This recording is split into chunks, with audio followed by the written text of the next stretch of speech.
Hello, my name is Kim and welcome to your January 2025 reading. So this reading will consist of 4 parts. In part 1, I will be sharing with you an intuitively channeled message.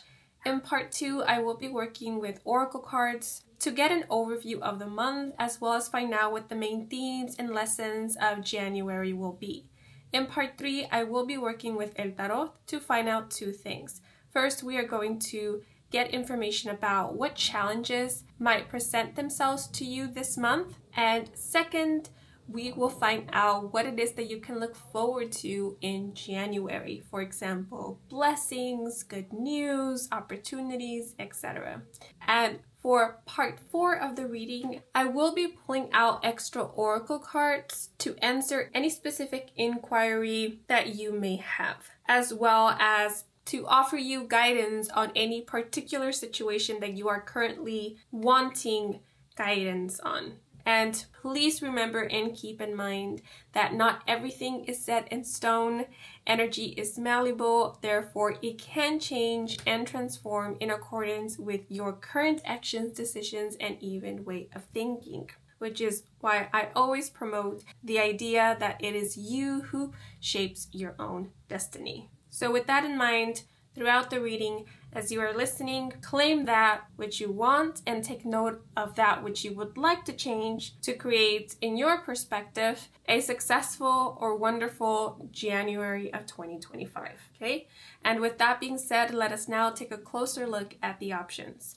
So for option number 1, we have a painting of a daisy.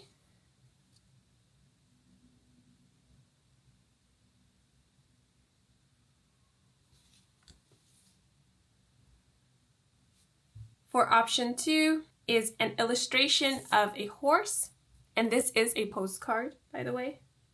In case it is of significance or helps in the whole choosing, there is a name here at the bottom, which is Louis H. Larson, as well as the year 1951.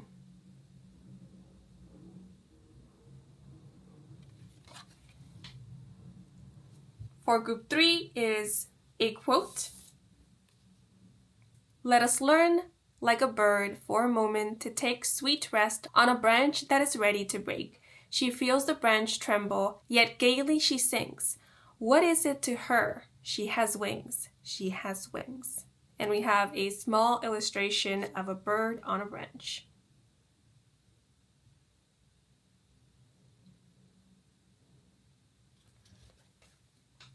Okay, so please take a moment to meditate on the options. And whichever you are drawn to the most, then that will be the group or reading meant for you. And once you have selected, then please head on over to either the description box or the pinned comment in the comment section down below, where the timestamp that will allow for you to skip ahead to your selected group can be found. Okay? And if you are ready, then let us get started. Let's go!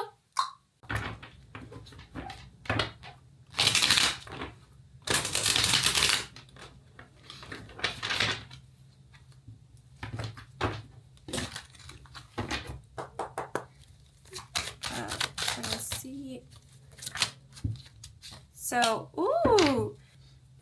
we have the 9th house with Saturn in Sagittarius and the key term fulfillment. But let me pull out the rest of the cards. And then we have the 10 of diamonds with number 8, the Sith.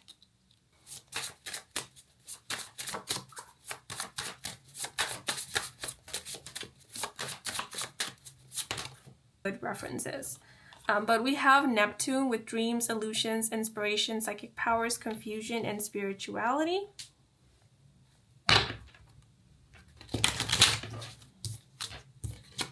Forward to it.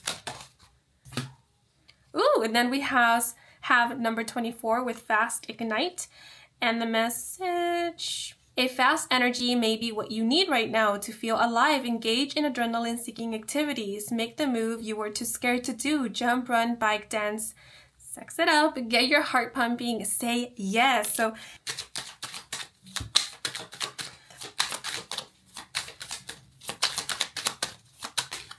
Ooh, so we have the World with completion, wholeness, and end of cycle. See? And we have the Seven of Wands with conviction, defiance, and stand your ground. Now let us find out what it is that you can look forward to. And we have the Five of Coins with financial hardship, left out in the cold and struggle.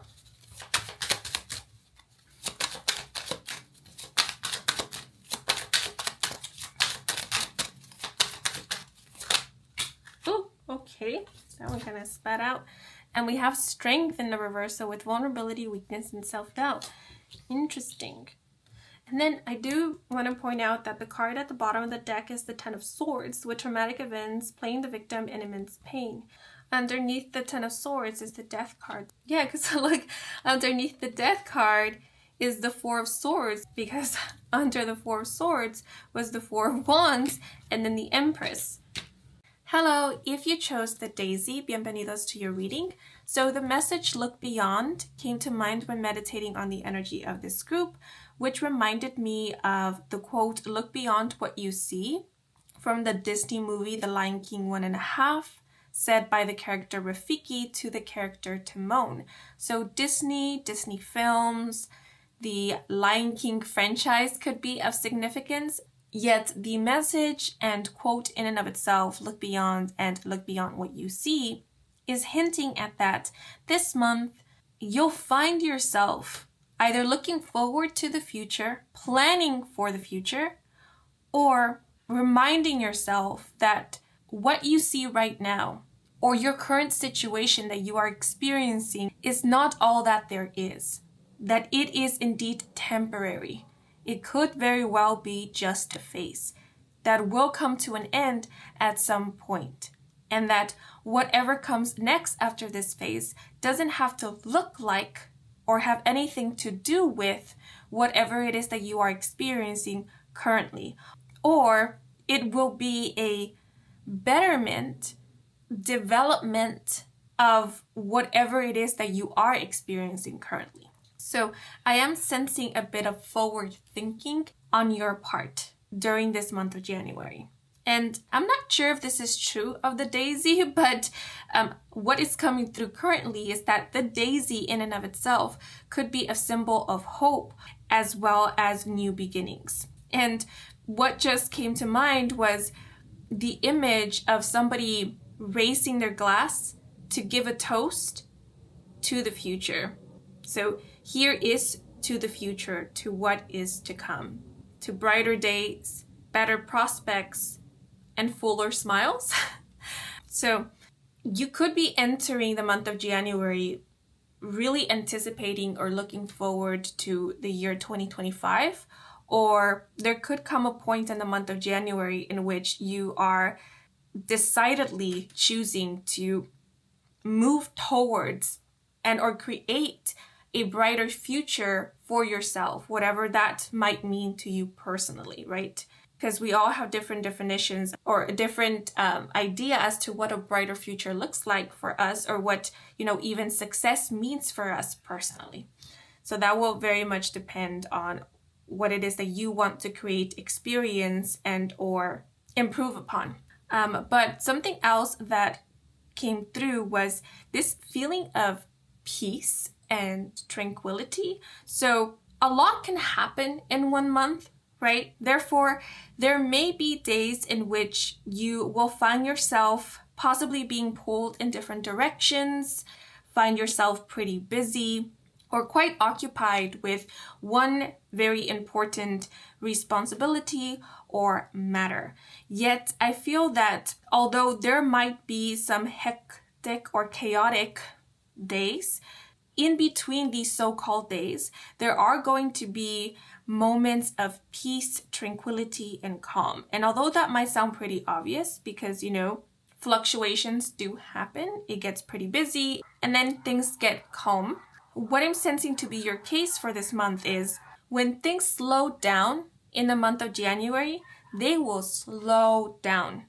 to the point where you will find yourself not worrying at all about needing to be anywhere, make any calls, attend to any kind of responsibility, obligation, or even chore. Because there is this feeling of absolute and utter calm. So on these days, you might even find that there isn't a single worry in your mind. You could literally sit down and be at peace with yourself and feel at peace in your environment. These are the days in which you might decide to go out for a walk and just observe your surroundings.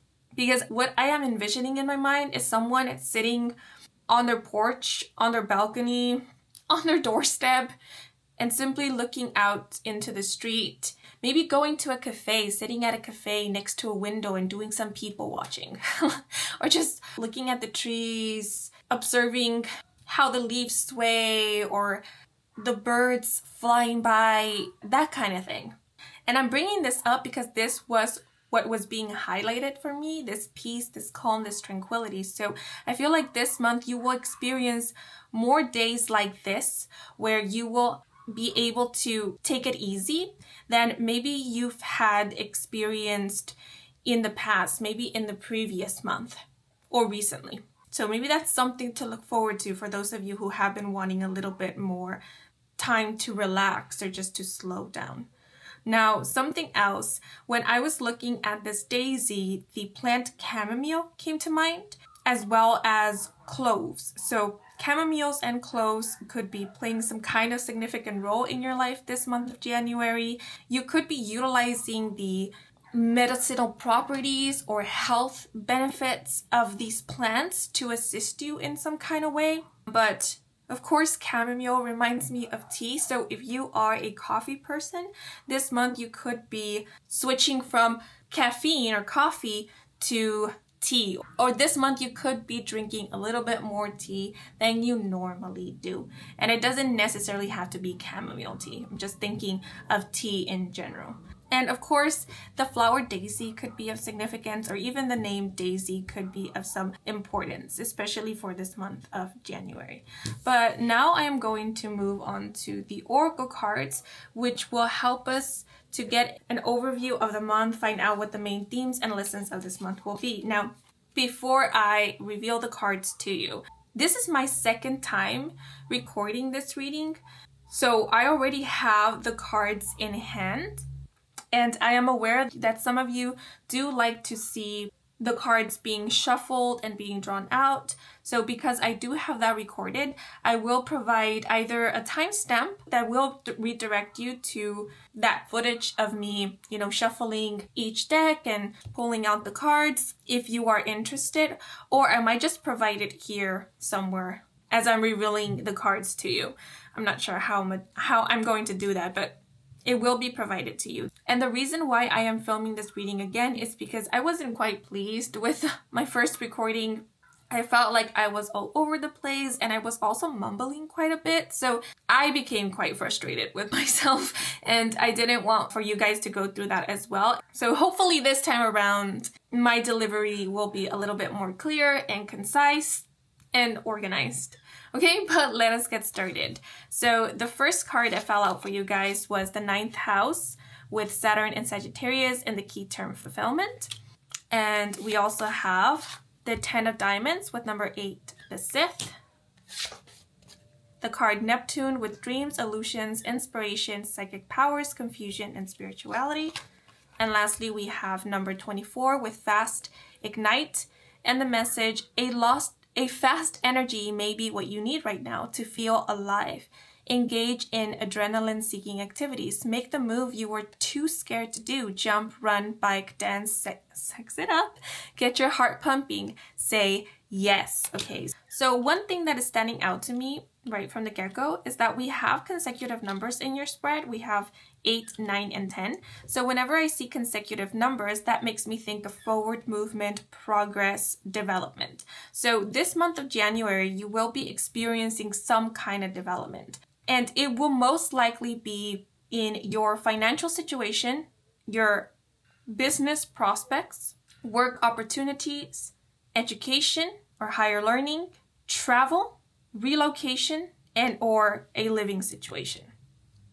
Now, with the word fulfillment, this month of January, you are fulfilling some kind of obligation, duty, responsibility. If you've made a promise recently, or you do end up making some kind of promise in the month of January, it is within this month that you are going to fulfill this promise. Now, if somebody made a promise to you, it is very likely that they will end up fulfilling their promise within the month of January.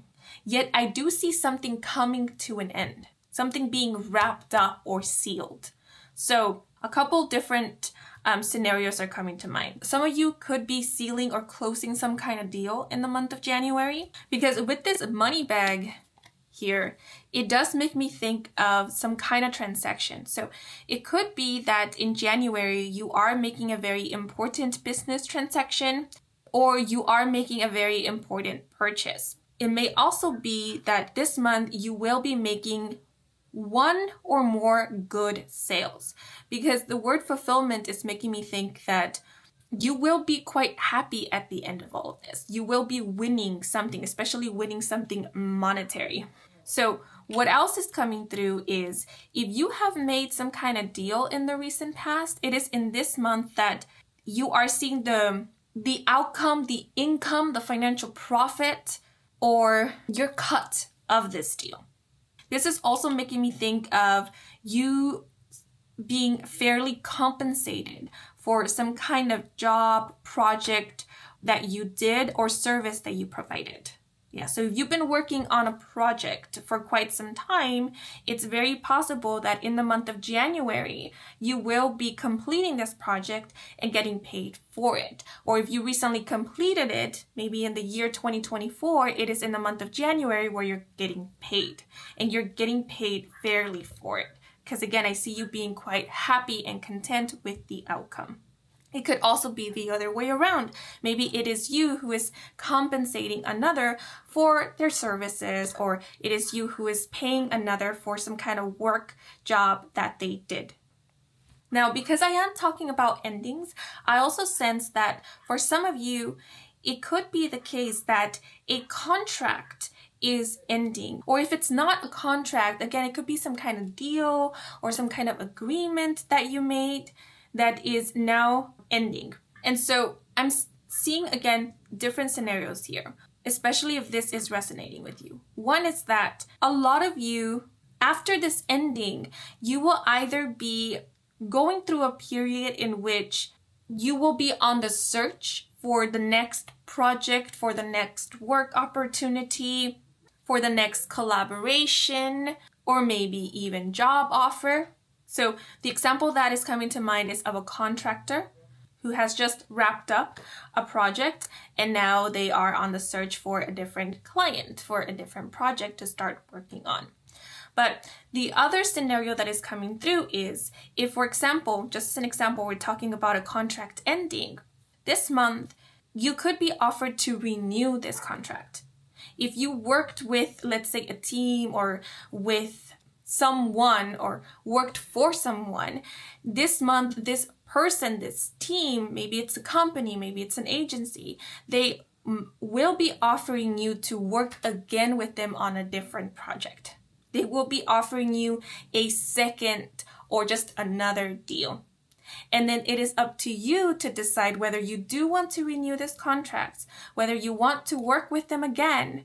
Stick around to see what happens next in this situation, maybe how far you can take this if it's in terms to like some kind of collaboration or business partnership, see where it goes.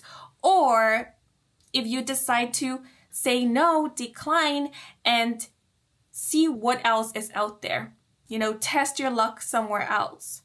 Because this ship here is making me think of sailing out, adventuring out, to see what else is out there, moving on. So it's reminding me of the Six of Swords in the tarot, which can speak about moving on.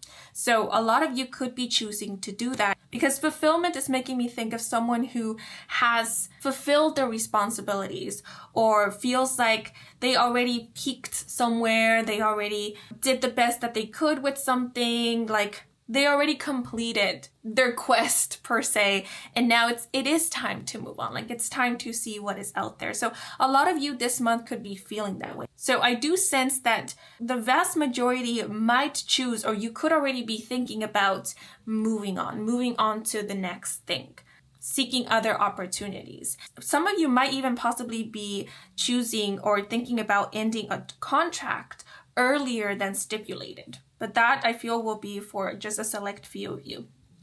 And this could be the other way around too, right? Maybe it is you who is extending an offer to another to work again. Maybe it is you who is offering another to renew their contract.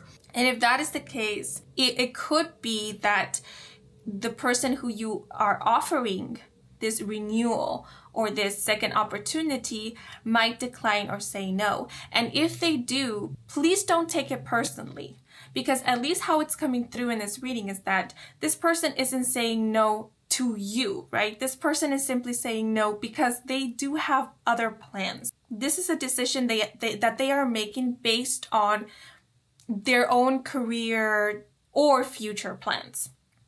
Because something that came through the first time around was that this illustration of a hand holding a dagger may be indicating a feeling of betrayal. So there could be a little bit of that where someone is feeling betrayed because someone that they were hoping to work with again or to continue working with will choose to move on or seek job opportunities somewhere else. But someone might be taking a rejection very personally. Yet at least how it's coming through here is that this rejection, this no, this decline is not a personal attack. It's more like a career move. It has more to do with the person rather than you per se, or the other way around. And actually, if it is you who is declining an offer or choosing to move on to something different, work on a different project, work with different people, possibly work for or at a different company, under a different label, etc.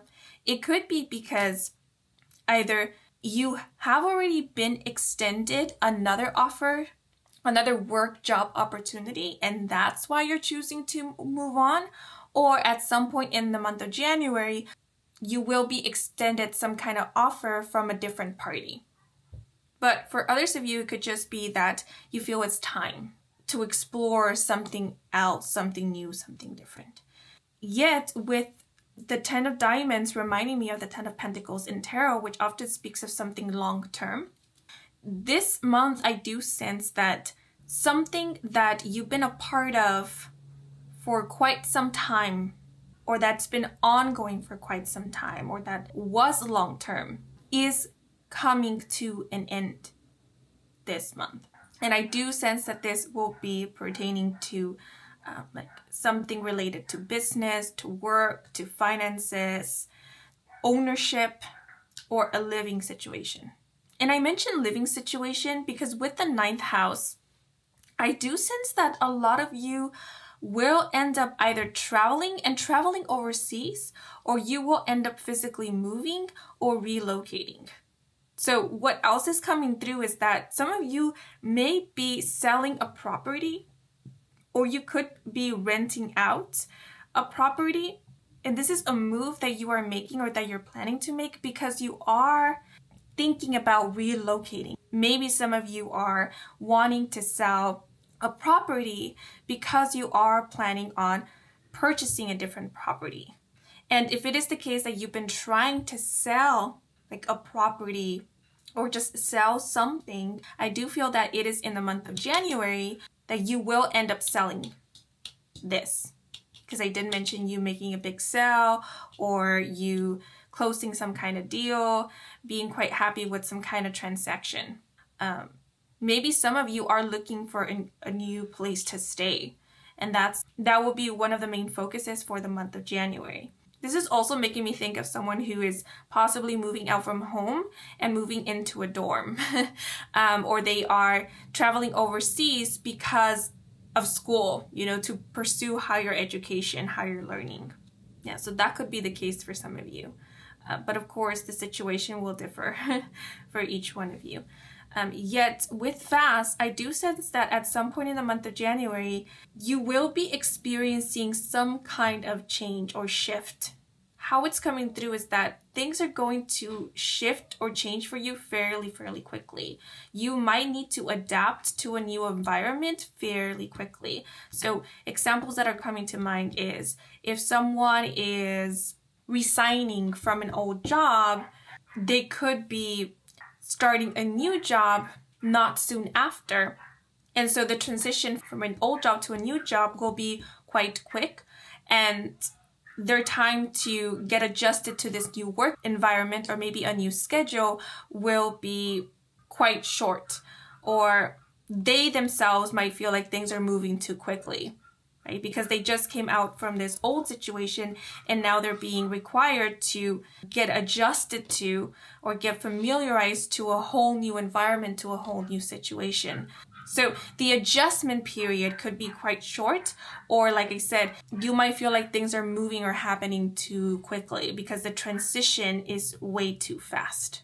But with this energy of Ignite, I feel that if it is the case that you have to learn something really fast, like for example, you're starting a new job and this new job or new role comes with a lot of new responsibilities and information that you have no previous experience with or knowledge about, and you have to learn all this or kind of get the hang of it fairly quickly to start doing your job. Yes, it might be overwhelming at first, or there might be some trial and error at first. As you can see, there's a fluctuation here, but you will manage and you will be able to pick up on this fairly quickly. So you might even exceed your own expectations of things, or you might even surprise yourself of how fast and quickly you're adjusting or you're adapting.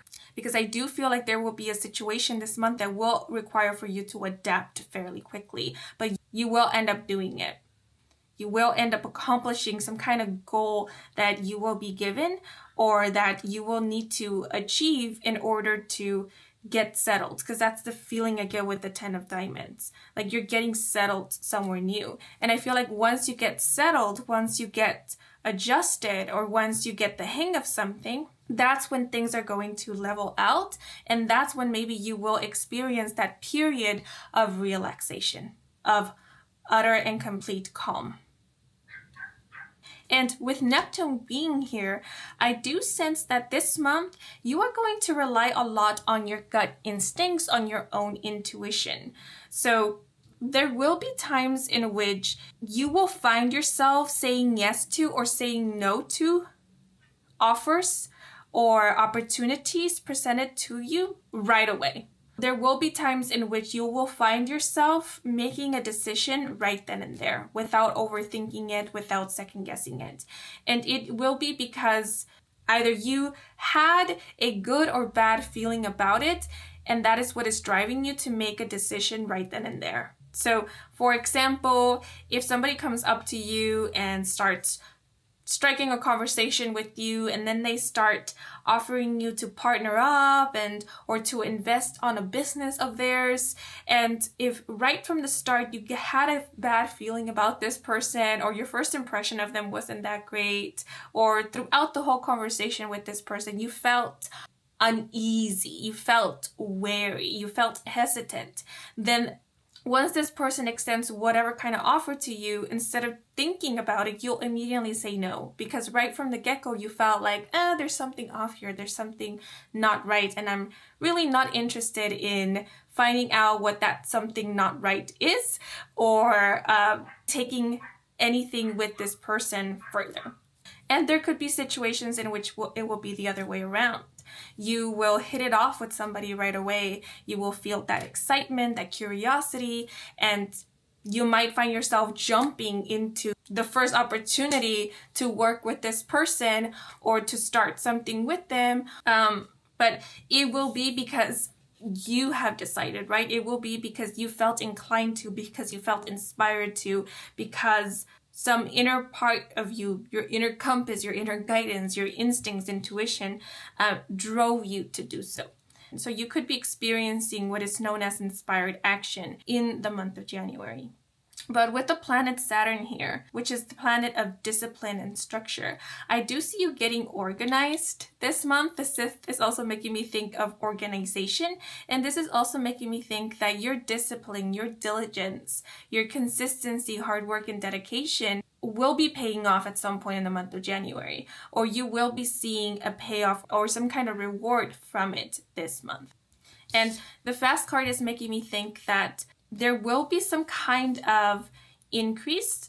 So you may be experiencing fluctuations at first, but at some point in the month of January, you are going to see things get substantially better, or you will be seeing a drastic increase. And it could very well be in your finances, or it could be in terms to like job opportunities or work prospects, or your grades if you are a student, or an increase in productivity. Or it could even be in terms to efficiency, like work, how efficient you are working or how well you're handling something.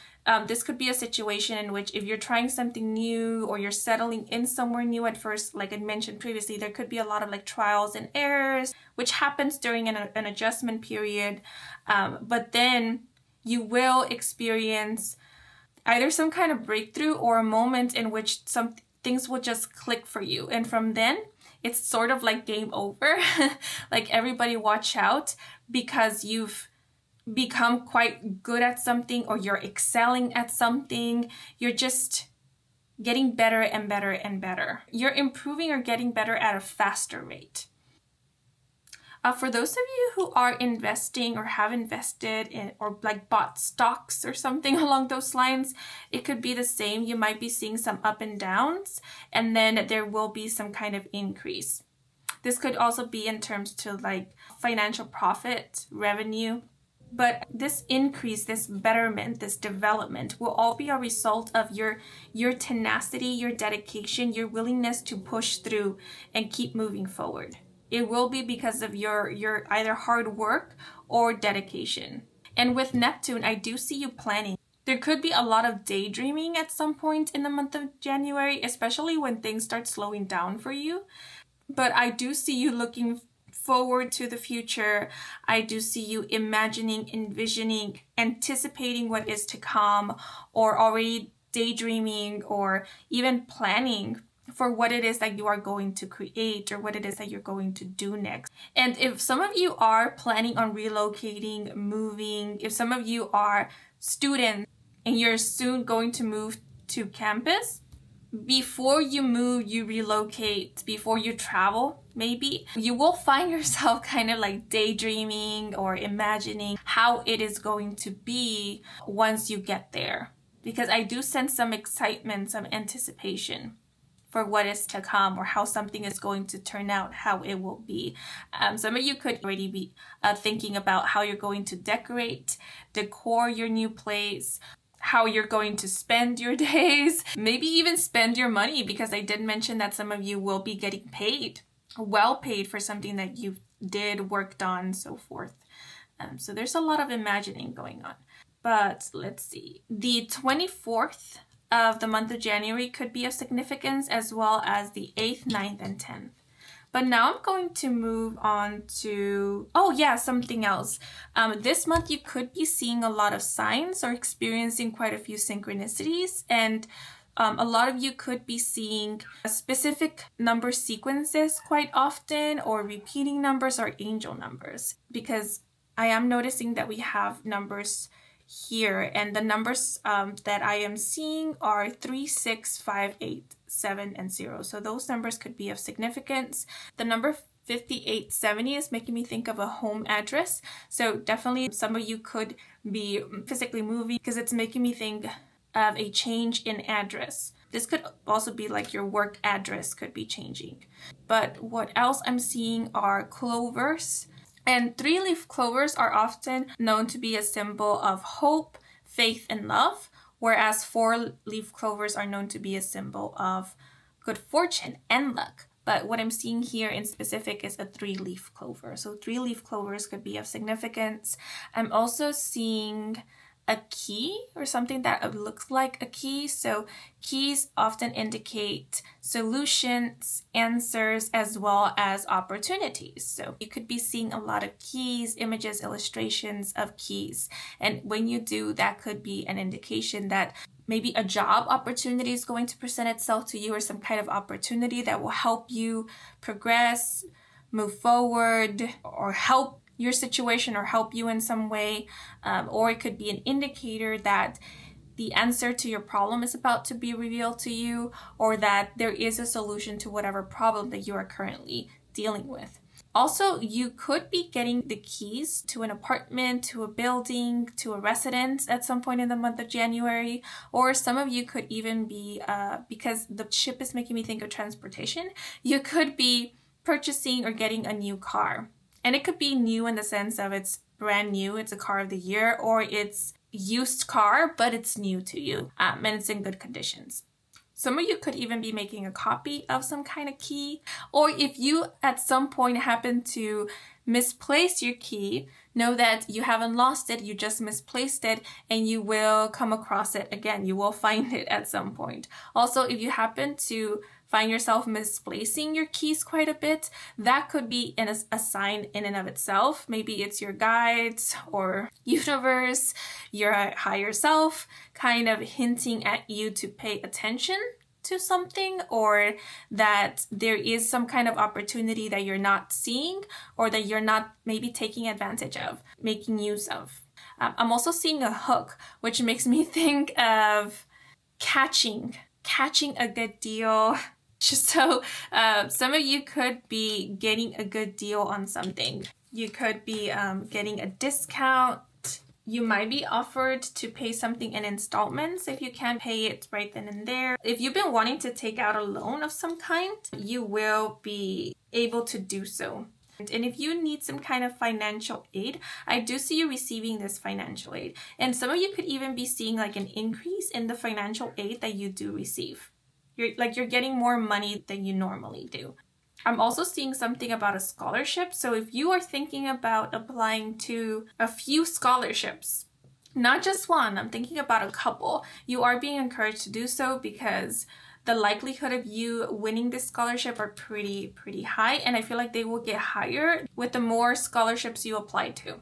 And so if you have already applied to a few scholarships, it's very likely that this month you will be receiving some kind of good news in regards to that. Now, I have been speaking about relocating and moving and a change in the living situation. And for a lot of you, this living situation will be a result of a decision that you've made, maybe you deciding to move to a new location.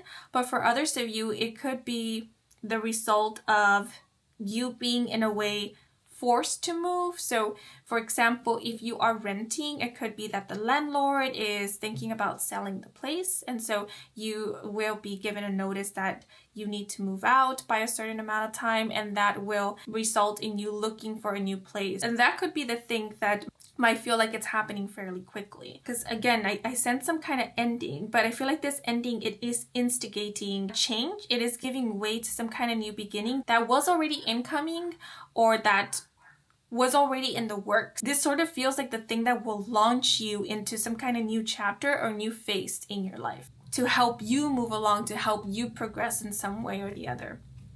Okay, but now I'm going to move on to El Tarot. So first, we're going to find out what are some of the challenges that you might face this month, and we'll get some advice and guidance on how to approach these challenges to obtain the best possible outcome. And the cards that fell out for you were the World card in the upright with completion, wholeness, and end of cycle. And to clarify, we have the Seven of Wands in the upright with conviction, defiance, and stand your ground. So with the World card, this reaffirms or confirms or reiterates kind of what was mentioned before, that there will be an ending. Something will come to a completion. So again, it could be that you yourself are completing a project this month, or that a contract is ending, and this is what is giving way for some kind of new beginning, or for you to step into a new phase, a new chapter in your life, because we do have end of cycle here with the World card. Now, what might present itself as a challenge this month is if you do not have a plan as to what to do next, what to focus on next after you completed some kind of project, then you might find yourself experiencing some kind of pause as you are thinking about what to work on next, or as you are possibly looking for other job opportunities or waiting for some kind of offer. But with the Seven of Wands, you are being encouraged to keep pushing through, keep moving forward. Do not lose your conviction, because something will present itself to you. But the important thing is that you keep looking, that you keep maybe applying to places, you keep going to interviews, or you keep sending out your resume, etc. Because something that came through the first time around, which I forgot to mention, was that this month, it seems like a lot of you are either building a really good resume. It could even be a portfolio or a repertoire, or that you have really good references, or this month you will obtain or acquire really good references. And this will give you some kind of advantage when it comes to job hunting applications. So there could be a point in the month of January in which things might feel like they're up in the air because you're still looking, or you yourself haven't made some kind of final decision. Maybe you yourself are still thinking about where to apply to next. Or if you are already receiving offers or you're receiving callbacks, you're thinking about who or what or where to say yes to, where to go possibly. Because the Ten of Pentacles again has that energy of long term. So some of you could actually be thinking about where to settle down in for the next decade or 5 years in terms to a living situation, or in terms to a work situation where you're gonna work in for the next 2-3 years, something along those lines. So possibly a lot of you are taking your time because you're taking things seriously. You're really considering your options. You want to say yes to something that you're quite sure of, that you do want to be a part of, because the World card can often speak about a sense of belonging, right? So some of you could be looking for that place in which you feel like this is it for you. Like this is where you want to settle down in, or a place in which you feel like you belong to or you belong in. And again, this could be pertaining to like a work environment. This could be pertaining to maybe a college, an institution, or even like a living situation, the city, the state, the province, the country you want to settle down in, for example. But with the World card and the Seven of Wands, it could also be that this month you might find it difficult to move on to whatever is next for you, because before you do, you have to get your affairs in order. Before you do, maybe you have to complete something. Maybe you have to clean things up, leave everything nice and tidy. Right, so the example that is coming to mind is, and this is just an example, somebody is physically moving, but before they can move out of their current apartment and move into their new apartment, they have to clean out their old apartment. They have to leave the apartment just as it was when they first moved into it, right? So they have to get that in order before they can finally turn in the keys and move into their new apartment or get settled down in their new apartment. This is also making me think of someone who is wanting to sell a property, kind of get that done and over with so that then they can just focus on whatever is next for them. But they can't do so until they have sold the property, until they have sealed the deal with the new tenants, something along those lines. So getting your affairs in order could be the challenging aspect of this month, because this might be taking some time. It might be taking more time than you anticipated. Or there could be some delays. Though I don't really sense that to be the case. It's more like, I have to do this. You know, like it's a chore, it's a bit of a burden.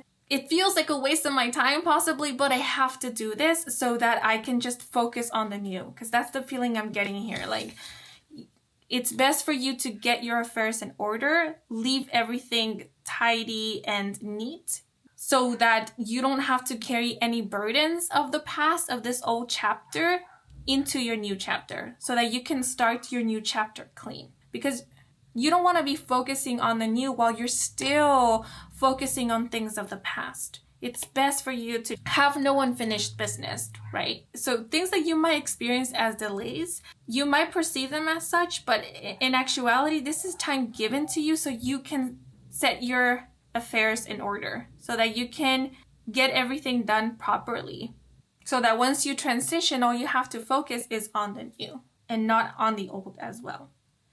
Yeah, because I feel like, once you step into this new phase, this new chapter, although it comes with a lot of new opportunities and blessings, it might come with its own set of challenges, I did speak about an adjustment period, you needing to adapt fairly quickly. And so there is most likely some things you will need to attend to and take care of regarding this new chapter, this new phase, this new endeavor, whatever this new thing may be. And so you most likely want to be focusing on this rather than have your attention divided between the old and the new.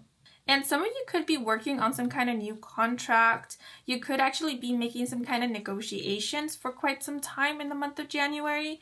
And the advice is, if you are negotiating, if you are setting up a new contract, take the lessons with you. It seems like you have some experience. And so what you have learned from your previous experiences, the lessons you had to go through, don't ignore them, apply them to the new, right? So for example, if you're making a new business deal and you've made other business deals in the past, whatever you learned from those previous business deals, apply them to this new business deal. If something that you didn't like before is coming up again in these new negotiations, don't just dismiss them or overlook them. Point them out, signal them out. We have literally a finger pointing here. If you're like, this seems sketchy, or I've seen this before and it didn't work out so great for me, point it out. State your terms. Don't be afraid to negotiate. Don't be afraid to speak up and stand up for yourself and stand your ground. You might need to do so this month, so don't be afraid to do so. Okay, but now I'm going to move on to what it is that you can look forward to. And we have the 5 of coins in the upright with financial hardship, left out in the cold, and struggle. Yeah, and then we have the strength card in the reversal with vulnerability, weakness, and self-doubt. So it's interesting that this is what came out for you when it comes to what it is that you can look forward to, because I feel like these are energies that you have been dealing with or you have been experiencing. A lot of you could have been going through a bit of a financial rut or a financial hardship. Maybe you're still kind of experiencing this at the start of January. But if this is the case, this is the very thing that you will experience some betterment in. And the phrase financial development just came to mind. So you will be experiencing financial development in the month of January. And if you have been job hunting for a while, but so far no luck, then you could still find yourself looking for a new job or a work opportunity at the start of January. Yet at some point, I do see you finding a job or getting some kind of job offer or some kind of deal. And how it's coming through is that you will see a fluctuation in your financial situation because, for example, let's say you are getting part-time jobs here and there, or you're getting jobs here and they're paying you, but they're only temporary.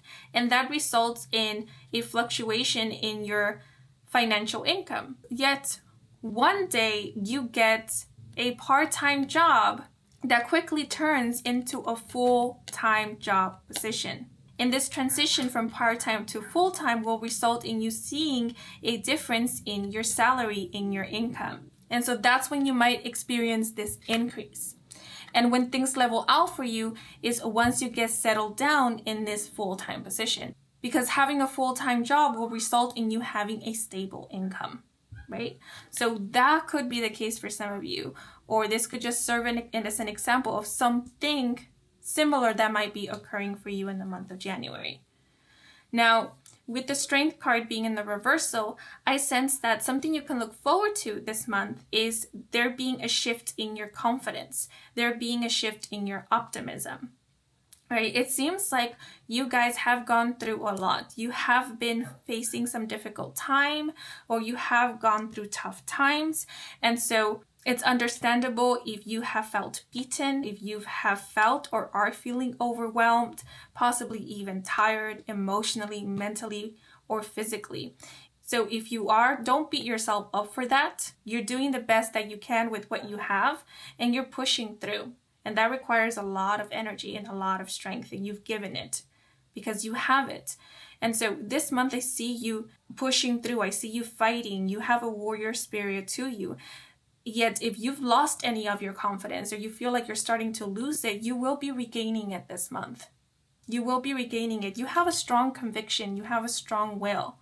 If there are times in which you feel like you're starting to give up, you might feel that way, but a part of you, that warrior spirit in you, doesn't allow for you to give up because it knows, deep down it knows that this is temporary, right? The Five of Coins often speaks of temporary financial hardships, temporary struggles. It's not something that is meant to be or that it will be long term. And so a part of you knows that, or this month you're coming into the awareness that this is the case for you. So something that you can look forward to, if it is the case that you have been going through a tough, difficult cycle, is that this cycle is coming to an end.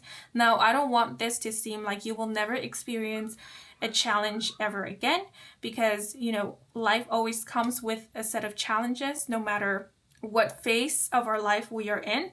So it's most likely that you will still face some challenges, but these will be challenges that you will be able to overcome with the experience that you have gained, the knowledge that you have acquired, and the lessons that you have so far learned. Now, I did feel called the first time around to look at the bottom of the deck, and the card that was at the bottom of the deck is the Ten of Swords. So this confirmed to me that a lot of you have experienced or gone through some very difficult ending, because at the bottom of the Ten of Swords was the Death card, which again speaks of endings. But the Death card does have this energy of transformation, of rebirth, new beginnings, right? So it seems like a lot of you are still dealing with the aftermath of a tough, difficult ending that maybe happened suddenly or was unexpected or did mess with your confidence, just did mess with your self-esteem in some way.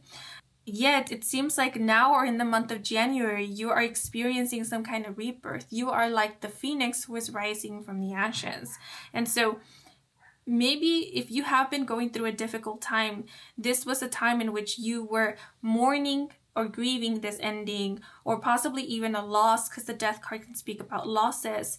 And so you gave yourself the time to process this loss or this ending. And while you were processing this, that could have been when you might have experienced maybe a slowing down or some kind of stop or pause in one or more areas of life. Because, at the bottom of the Death card was the Four of Swords, which speaks of rest and recuperation, recovery. And we do have in this card someone in bed crying, and crying is a wonderful way to heal, to release, to cleanse. So there could have been a lot of emotional purging and just healing, as mentioned, mourning, grieving. And I feel like that is something that you've gone through, maybe you're still going through, but it is something that was needed in order for you to process this ending, fully bring this ending to a close. Because endings don't just happen right then and there. There is the ending, and then there is the aftermath of the ending. And so I feel like for some time you were experiencing the aftermath of some kind of ending. And now in the month of January, it's like you're coming out of that. Because what was under the Four of Swords was the Four of Wands, and we have 4-4 here. Whenever I see repeated fours, it always makes me think of healing. It makes me think of angelic presence, angelic guidance, and protection. The number 4 is also a number that speaks of protection and stability. So this to me is indicating that you are entering a time of stability in your life. And the Four of Wands is a very happy card. It speaks about celebration, coming together, unions, and success. So a lot of you could very soon be finding your soul tribe or coming together with like-minded people, finding a support system, a support group. Or if you have one, I see you celebrating with them, celebrating some kind of victory, some kind of breakthrough, some kind of turn of events. It more so feels like this is you celebrating how things are coming together, how things are looking up for you, and maybe not only for you, but also for loved ones, people that are close to you, people that have been with you through thick or thin, or who alongside with you were also experiencing maybe this ending or some kind of ending of their own. And then lastly, at the bottom of the Four of Wands was the Empress. And the Empress speaks about abundance, fertility, expansion, growth. It is the third major arcana of the deck. The number 3 speaks of creativity, creation, growth. So you are entering into an abundant time, and also a time of self-empowerment. You are regaining your confidence. You are building your confidence. You are tapping into your inner strength, reminding yourself that you are a strong warrior, right? But that although you are a warrior, you don't have to always be on survival mode. You don't always have to be fighting and fighting and fighting. You can also relax. You can also just sit at your throne, knowing that you are secure, knowing that you are standing on firm or sitting on firm ground. So I feel like you will be entering that period of your life very, very soon. The Empress also makes me think of employment, being employed, having a stable income, being a business owner, being self-reliant, financially independent, having a full-time position, being a boss, an entrepreneur. So that's something that you can look forward to. And I feel like this is something that you're building up to be, or that you're working towards, or this is where you're heading to, especially if this is something that you are wanting for yourself. So this is the start, the month of January, which is the first month of the year 2025. It's literally the start of a new phase, a new chapter, a new cycle in your life. One that is ruled by, or that is represented by the Empress. The Empress and the Four of Wands, okay? But let's see, the Strength card is associated with the zodiac sign Leo, so that could be your sun, moon, or rising sign. We also have Sagittarius, which is another fire sign. So you could be a fire, sun, moon, or rising sign. Or someone who is a fire, sun, moon, or rising sign may be playing a significant role in your life. We also have fixed signs with the World card, which are Taurus, Leo, Scorpio, and Aquarius. Neptune is ruled by Pisces.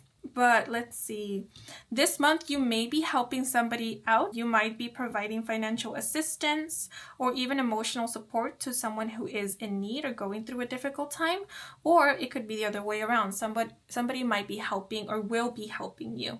But I do see you extending some kind of help to another.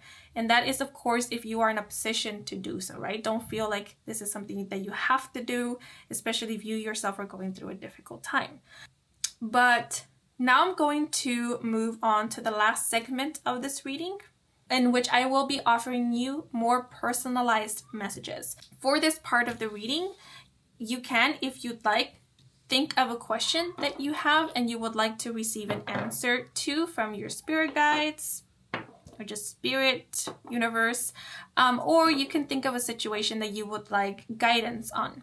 And if you have more than one question or situation, you can either assign a question to each one of the rocks that you see here, or if you only have one question or situation in mind, you can cast your gaze upon these rocks, which I will be giving you a closer look at in a bit, and then meditate on them, and whichever you are drawn to the most, that will be the rock that will have the answer or message meant for you to hear at this moment. Or you could just leave it open-end, if you don't have any question or situation in mind. It will be up to you. Okay? So I have given a name to each one of these rocks to better identify them. And starting off for group 1, we have Edgy.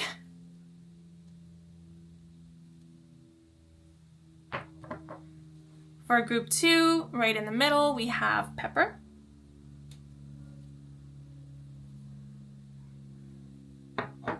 And for group 3, we have Buddy.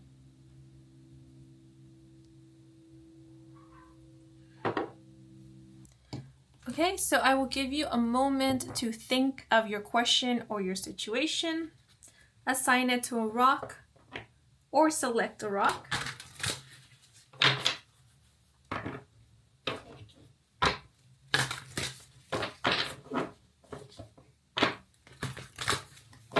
And I will now start by pulling out a card for those who were drawn to Edgy. Okay.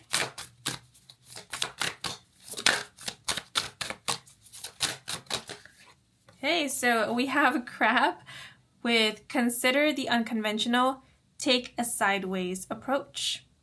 So if you happen to be a Cancer, Sun, Moon, or Rising, or have Cancer in your 9th or 4th house, then this could be like extra confirmation for you. It could also be the Cancer season will be of significance. So it will be Cancer season of 2025, which begins around mid-June and ends around mid-July. Also, crabs could be a good omen, a power or spirit animal of yours. And now I'm going to move on to pepper.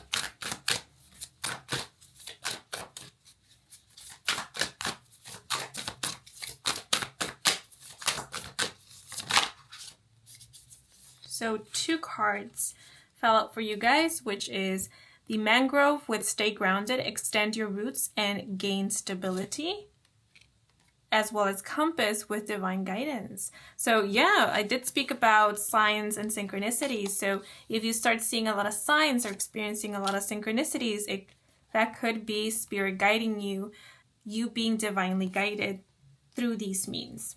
This also makes me think of following your inner compass, your inner guidance, listening to your gut instincts, your own intuition. And mangrove makes me think of stability, security.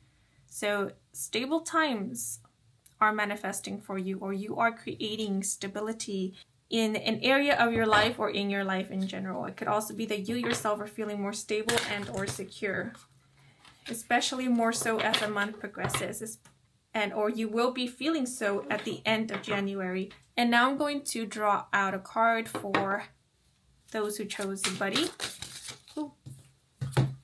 And your card is Peer with you decide and the choice is yours. So I did speak about some of you needing to make a decision this month, and this is just your reassurance that when it comes to this, there's no right or wrong. The decision is yours.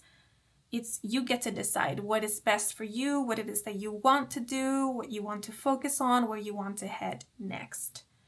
But, the Peer makes me think of you're being guided into the sea, which is a symbol of infinite possibilities, infinite potential.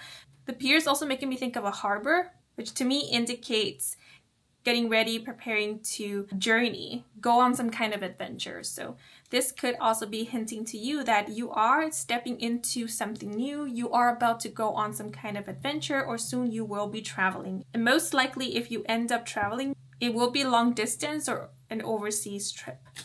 Okay, but I don't know. I find myself shuffling the deck once again, so I'm just going to go with it. And whatever card falls out, the message on it could be a message meant for everybody, regardless of whether you were drawn to a rock, chose one or not.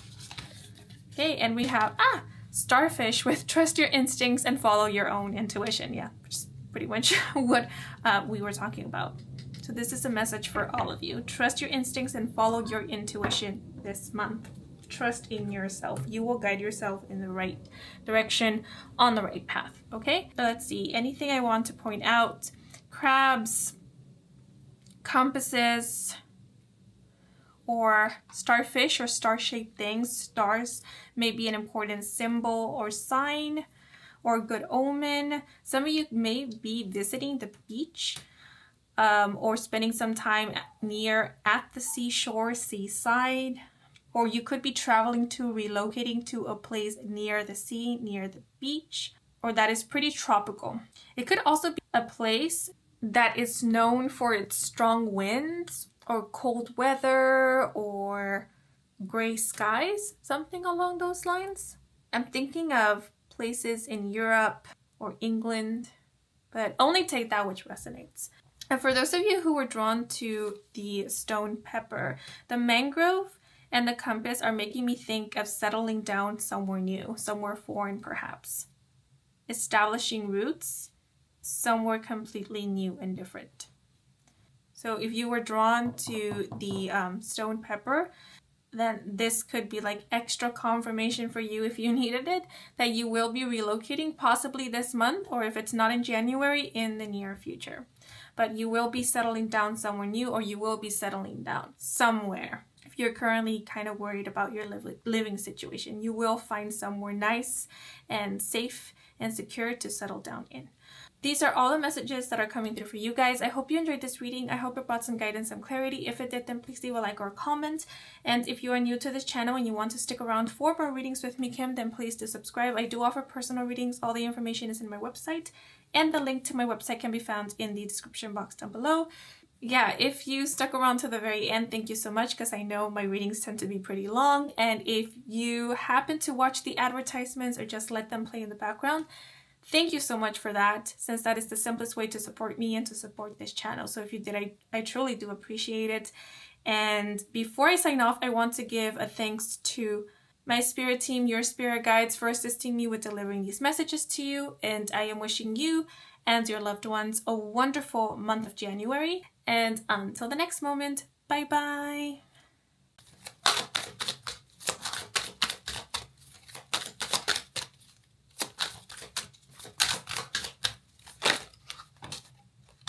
Okay, so 2 cards fell out.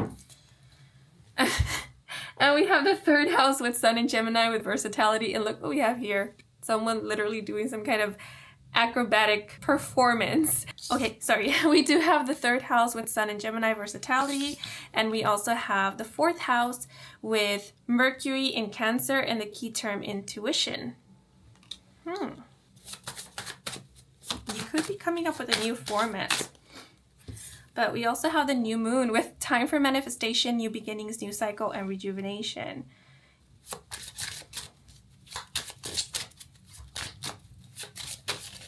Oh, okay. So 2 cards fell out, and we have outer with outer beauty and ego, and the message: look on the outside. Your eyes have the power to decipher what is a little off or working just right. And we also have the number 58 with intoxicated, hypnotized. Oh, and the message: a situation may make you feel intoxicated, not literally, but mentally and emotionally. Be sure to not get lured into any illusions.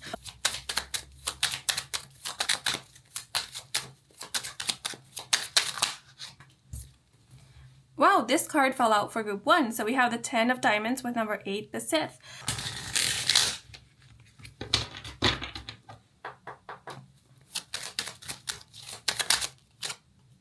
Okay, so we have the Queen of Coins with mature, successful, and practical.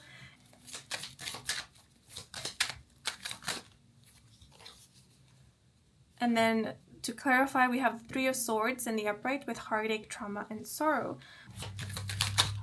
But only take that which resonates.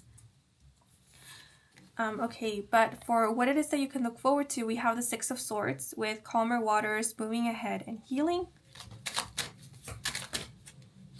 Or just to process emotions. But we also have the Wheel of Fortune with cycles of life, fate, and good luck. Hello, if you chose the horse or the illustration of the horse, bienvenidos to your reading.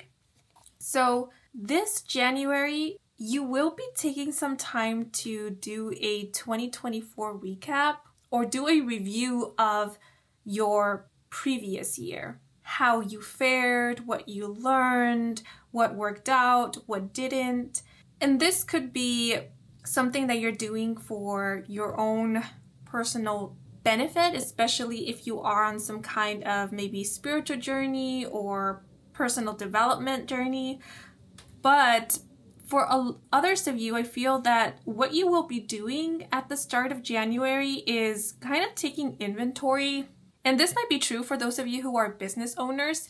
You could be maybe wrapping up the year 2024, seeing how well your business did, the losses, the gains, restocking on products if you sell products, for example, or maybe having an important meeting with business associates, employees, co-workers, or just with yourself to talk about whether or not changes need to be made. Like kind of do an evaluation to see what needs to stay, what needs to go, if anything needs to be added.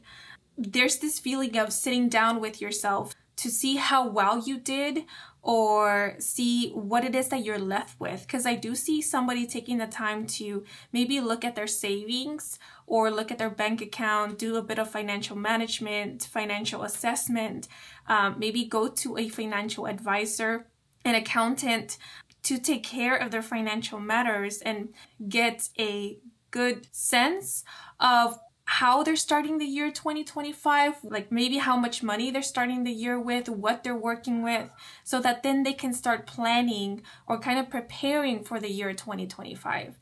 So I wonder if you guys are maybe thinking about starting some kind of business of your own, or taking on some kind of business venture, or thinking about making some big financial moves. Maybe not this month of January, it could be, but it could also be in the near future at some point later in the year 2025. And if that would be the case, it is in January where you're kind of taking the necessary steps, making the preparations for this big business move, or for whatever it is that you're planning to do in the near future. Some of you could also be looking at maybe how much you invested or spent in the year 2024. So there's something here about getting your affairs in order at the start of January, especially your financial affairs, getting a grasp or a good look at your current financial situation, again, in order to prepare for the year 2025, or kind of get an idea as to how you're starting or with what you're starting the year 2025 with.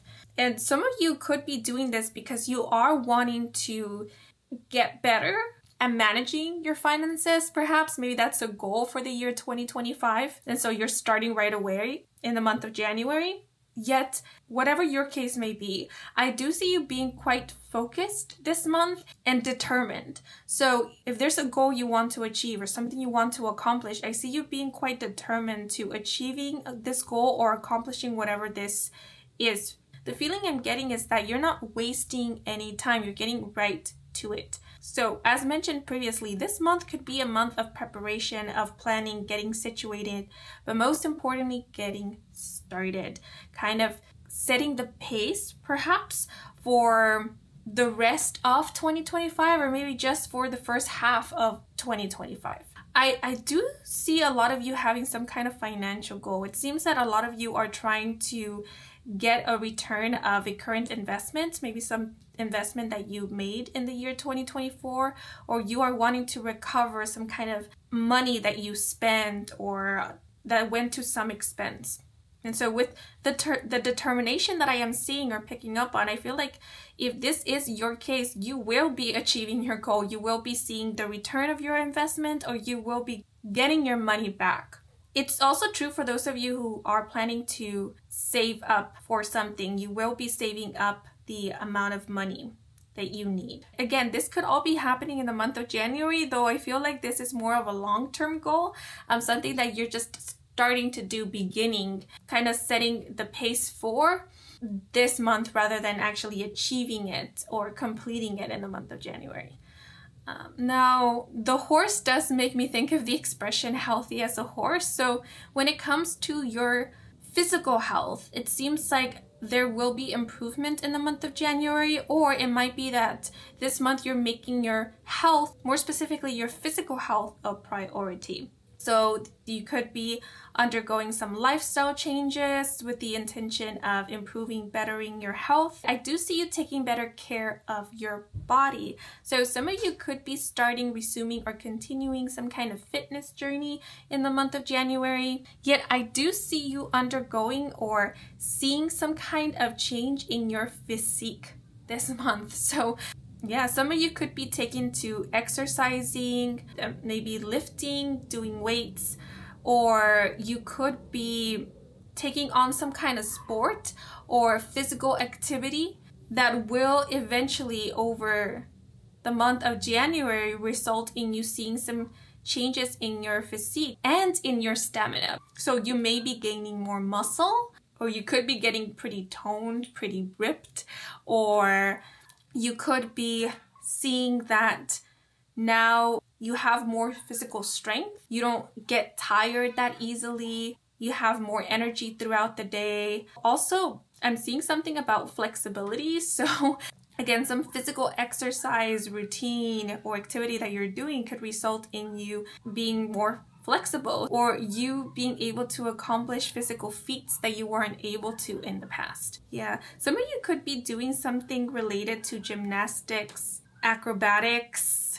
Others of you could actually be training for a sport or for a competition or some kind of event. What is coming to mind is a marathon. Yet I do see you having some kind of glow to you this month, or at some point in the month of January. So you may be looking more radiant at some point in the month of January, and it could be a result of you taking better care of your physical health, maybe you getting better sleep, or you actually exercising could result in a lot of health benefits and in your skin looking a bit glowier because you're looking more awake. That's the feeling I'm getting with the horse. You're looking more awake, more lively at some point in the month of January. And some of you could also be noticing a change in the texture or the complexion of your skin as well as of your hair. So it could be like clear skin, glowier skin, softer hair, shinier hair. And for those of you who have been wanting to grow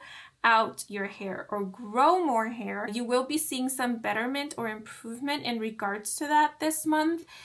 Especially, and I feel like this will be only true for those of you who are actively doing something to improve the health of your hair. And the action you could be taking might be something as simple as brushing out your hair every day, or maybe drinking more water, making sure that your hair is dry before going to bed, reducing the amount of products that you put on your hair, or no longer putting a specific product into your hair. Because I am seeing something about you seeing some kind of change in either your health or the look of some physical characteristic or trait of yours after you have taken out some kind of ingredient or no longer use some kind of ingredient in your products or in your diet, or after you have integrated a new ingredient into your routine or into your diet. I keep thinking of hydrating. So for those of you who have been overlooking the benefits or the importance of keeping hydrated, I do see you looking into that this month and making sure that you are keeping hydrated throughout this month. Also, because you were drawn to the horse could be an important symbol or sign or animal for some of you. Could be a spirit or power animal of yours or an animal totem. Some of you could have been born in the year of the horse, and this is just serving as some kind of confirmation, or someone who was born on the year of the horse could be playing a significant role in your life this month. Also, horses in and of themselves could be playing a significant role in your life. Maybe some of you are farmers or you work with horses or take care of horses. But we do have a name here at the bottom of this postcard. This is a postcard, by the way, which is Lewis H. Lapson. So that name could be of significance. And we also have the year 1951. So that year could be of significance, or those numbers, 1951.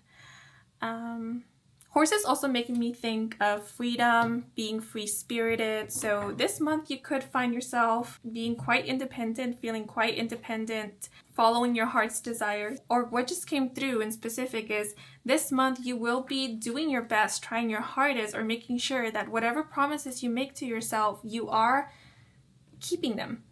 Which again makes me think of you being quite determined to accomplishing certain goals that you are making. Okay, but now I'm going to move on to the oracle cards to get an overview of the month, as well as find out what the main themes and or lessons of January will be. And I do already have the cards here. And the reason why is because I have already recorded this reading and I decided to do it all over again. I did this for group 1 as well, because I was all over the place and I was mumbling quite a bit, which made it hard to understand the messages or just to understand what I was saying. So I felt it would be better if I redid the reading. And I know a lot of people like to see the cards being shuffled on camera, so I do have footage of that and I will be including it in the video. I will either provide a timestamp to it in the description and comment section down below, or I will include it somewhere here as I am revealing the cards to you. Okay, but yeah, let us get started. So 2 cards from the Oracle of the Radiant Sun deck fell out for you guys, which are the card Versatility with 3rd house, Sun in Gemini, as well as the 4th house with Mercury in Cancer and the key term Intuition. And then we have the 10 of Diamonds with number 8, the Sith, which is the card that fell out for group 1 as well. So maybe you were also drawn to group 1, but I get the feeling that if you were not drawn to group 1, it could be that the energy of group 1 could be the energy of somebody who you will be dealing with in the month of January. Maybe someone that you're close to. I don't know, I just get that feeling that that could be the case for some of you, but only take that which resonates. We also have new moon with time for manifestation, new beginnings, new cycle, and rejuvenation. And last but not least, we have outer with outer beauty, ego. Number 54, look on the outside. Your eyes have the power to decipher what is a little off or working just right, as well as intoxicated with hypnotized. So number 58 in the message, a situation may make you feel intoxicated, not literally, but mentally and emotionally. Be sure to not get lured into any illusions. Okay. So first and foremost, the number 34 is really standing out to me with 3 and 4 here. So some of you may be 34 years of age, or you could be turning 34 this month of January. And if so, happy birthday to you. But if not, seeing that we do have consecutive numbers 3 and 4, this does indicate to me that there will be some progress or forward movement this month of January. So anything that you're starting this month or continuing, you will be seeing some kind of development, some kind of progress in regard to it. I did speak about some of you continuing, resuming, or starting a fitness journey. So if that was resonating with you, then you will definitely be seeing some kind of progress, maybe even positive outcomes from this fitness journey, or you starting to exercise or be a little bit more physically active. Now, I did speak about flexibility, and then we do have this person here who looks quite flexible. And I know I already did this reading, but the first time around when I pulled out this card, it did surprise me, because this is exactly what I was kind of like envisioning in my mind when I mentioned acrobatics or gymnastics. So I don't know, some of you could be gymnasts, you could literally be athletes, or this month of January, you could be taking on some kind of sport or going to some kind of class that will assist with you becoming more flexible or accomplishing acrobatic or physical feats that you weren't able to in the past. And I do get this feeling of you moving on to the next level. So if you have already been working on improving upon something, like for example, if you have been taking dance lessons for some time now, maybe you started at some point in the year 2023, you continued in the year 2024, and you're continuing with this in the year 2025, then in the month of January, your trainer, your teacher could be telling you you're ready, because I get this feeling of you being ready for the next stage, ready for the next move, ready for the next feat.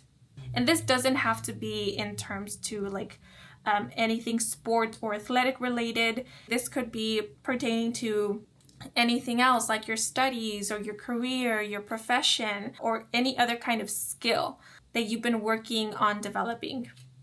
But with versatility, I do sense that this month you could be taking on new projects, you could be pursuing more than one hobby, you could be wearing different hats, or you could just be exploring, experimenting quite a bit, because I am picking up on this energy of wanting to try, of wanting to, in a way, test limits, or just understand, get a better grasp on what it is that you can do, where your talents lie, or what you would like to invest more time, energy, maybe even money in to actually get better at, or get quite skilled at, or possibly even end up mastering.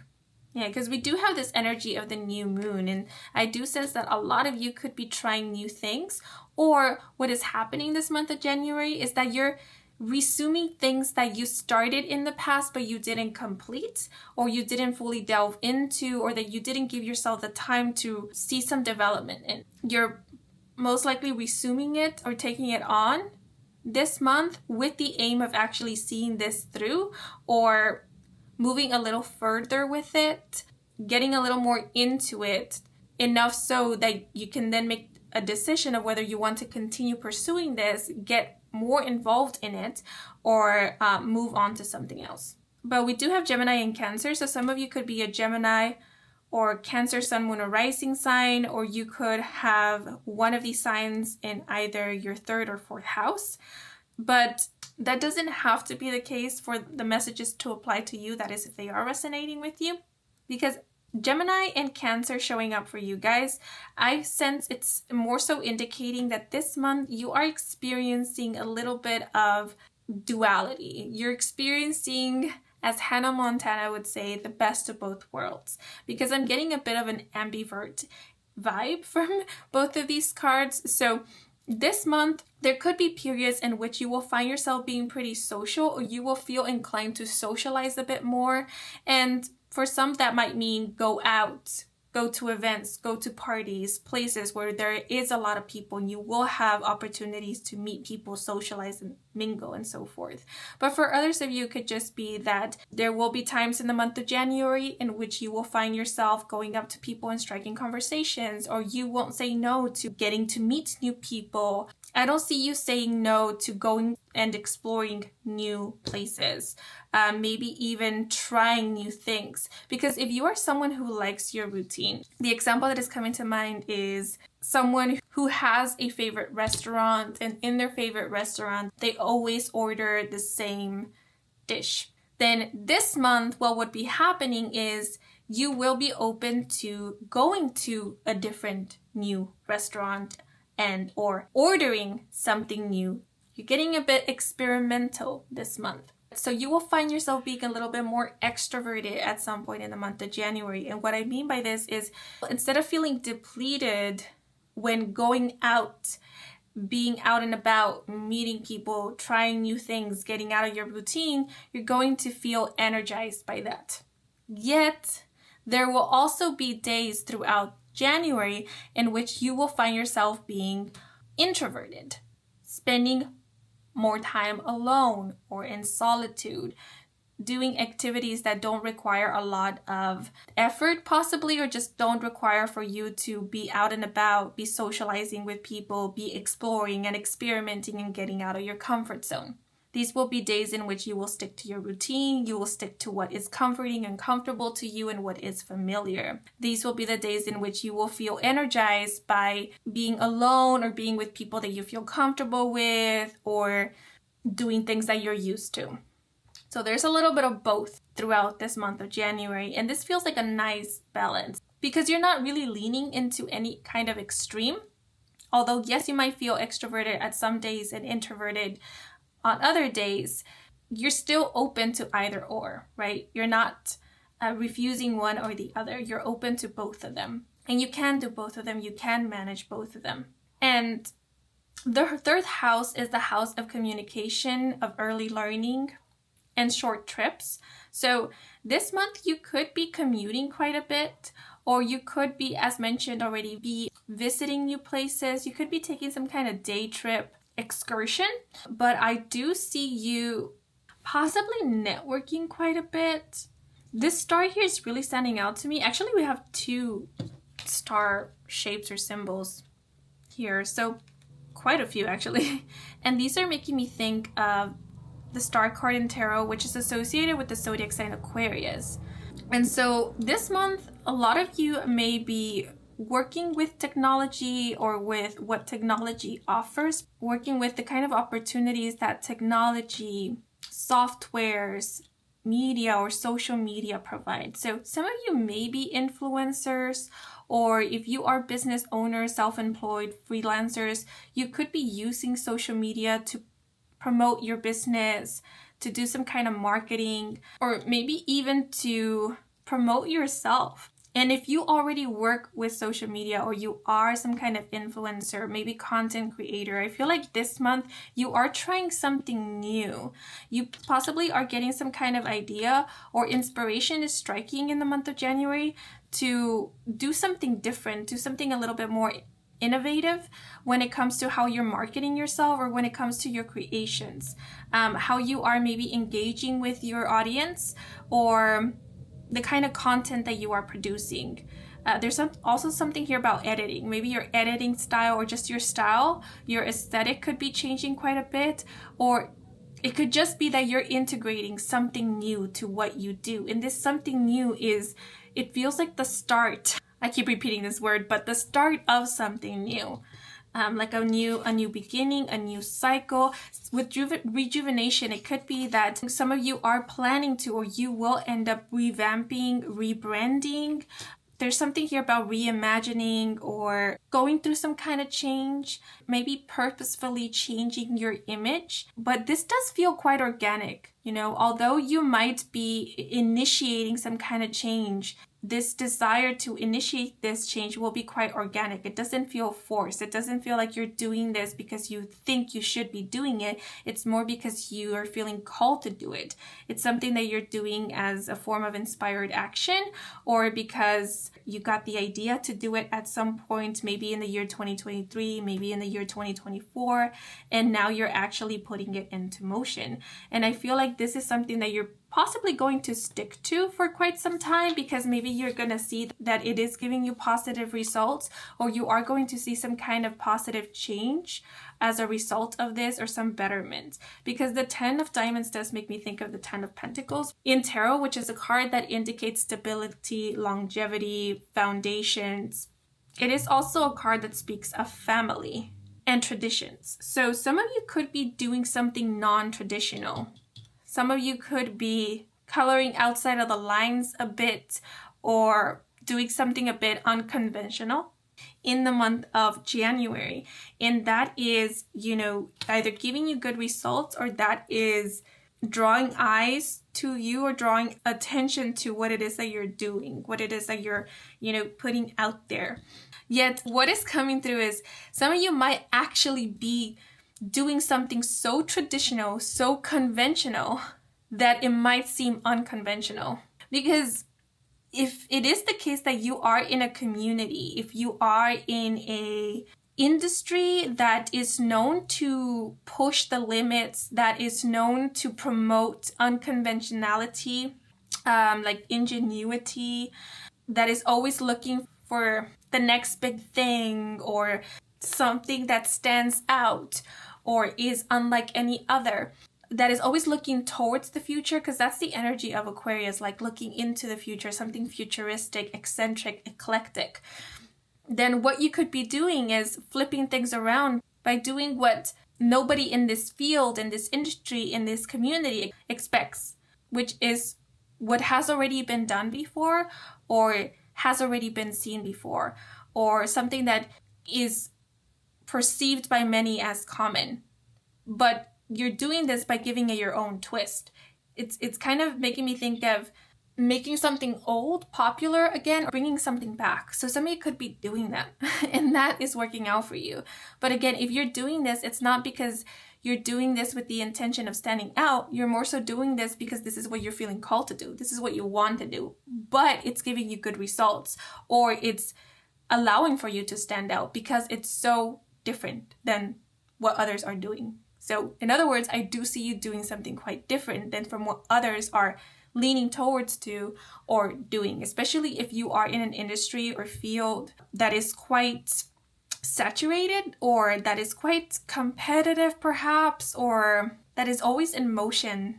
Like there's always something new coming up. Yeah, so the feeling I get is of here you are, in your own little world, doing you, and you're not expecting much from what you're doing. Maybe you are expecting good results, but you're not expecting like to go viral per se, or you're not expecting for a big reaction or a big response. But then boom, all of a sudden all eyes are on you. All of a sudden people are wanting more of what you're doing, or they're asking about what it is that you're doing, or you're just gaining more recognition, more attention is the feeling I get with Intoxicated. So the advice for January is follow your own intuition. Anything that you feel inspired to do, go with it, right? Especially if this is something that feels in alignment with your morals, your ethics, your values. And this illustration here in the bottom of this intuition card is making me think of a snake. And I believe the year 2025 is the year of the snake. So it seems like this year is going to be a pretty prosperous one, or it's going to be one in which you will be going through a lot of changes, because you yourself will feel inspired to create changes in your life. So it will be a result of you, your actions, your initiation, your drive as well. And with rejuvenation, you will definitely be feeling a lot more energized this month. Some of you could actually be feeling rejuvenated, and it could be because your health is improving, you are feeling healthier, or you're feeling more awake, because that's the vibe I get with Gemini, Mercury in the third house. Someone being more awake, someone having more mental flexibility, someone's mind working a little bit faster. So this month I see you being open to opportunities that allow for you to think outside of the box, that allow for you to problem solve, to come up with solutions, alternative solutions. So not only will you have physical flexibility, but you will also have mental flexibility. You won't get mentally blocked by challenges or obstacles. Instead, these will stimulate you to look for better ways, alternative ways, to look for solutions. And in this process of looking for solutions, it's very likely you will experience some kind of breakthrough, some kind of aha moment. This is where your best ideas might come. Like in the moment where you're trying to solve a problem, where you're trying to overcome a challenge, or when you are being challenged. So if you have already been experiencing some kind of challenge, like something hasn't been working out, maybe you have been feeling stuck in something, or something has been feeling stuck in your life, then this month, instead of just going through the motions, you're taking it upon yourself to do something different, to get the ball rolling again. This is the very thing that is kind of like pushing you. It's the fire under your butt, let's say, that is getting you going. And with Mercury, all this Mercurian energy, because the third house is ruled by Mercury, I do see some kind of change in the way that you communicate, or maybe in the way that you speak, in the way that you express yourself. So you could be a lot more expressive this month. Maybe you are feeling more comfortable with opening up to others about your feelings, communicating your feelings more clearly, more openly, or you are feeling more comfortable with sharing your ideas, sharing your opinions, getting involved in conversations, engaging with others. Or you could find it easier to communicate your thoughts. You could find this month that the words flow a lot easier, like the words come to you a lot easier. You could be finding your communication style, or your way of communicating could be improving. I'm seeing something like fast talking. So this month you could find that you are talking a lot faster, but a lot clearer, a lot smoother. Or you could be talking a lot faster because there is a lot that you want to convey, a lot that you want to say. Or because you do now have people that are listening to what it is that you have to say. And that is kind of encouraging you to talk more. Yet I also sense that this month you are finding creative outlets. You are finding some kind of outlet that allows for you to express yourself in a very unique way, in a way that really relates to you, that allows for you to free flow. Now I just thought of rapping. I don't know, some of you could be getting into rapping. Some of you could be getting into contemporary or creative dancing. I'm seeing something like breakdancing. Doesn't have to be, just something that came through. But I also sense that a lot of you could be expressing yourself more through the way and how you present yourself. So this could be in your aesthetic, in your outfits, your fashion style, the way you do your makeup, if you wear makeup, the way you do your hair, the way that you accessorize, possibly even the perfume, cologne, or scents that you wear, if that's something that you do. Because with outer, I do see you putting some focus on your physical appearance. And please know that there's nothing wrong with doing so. If you care about the way that you look, that doesn't mean that you're vain. It just means that you'd like to put a little bit more love and care in your physical appearance. And you know, some people, when they look good, they feel good.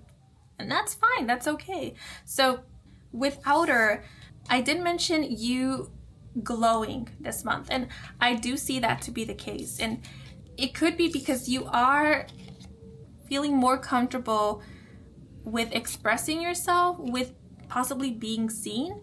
Like you're not shying away from demonstrating parts of your personality through the way that you dress, through the way that you speak, through the way that you stand or move, because I see a lot of like hand gestures. So a lot of you could move your hands quite a bit or just be quite animated when you speak, or that would be the case for this month of January. And I feel like this comfortability with yourself is what is resulting in you having some kind of glow, you shining, you standing out.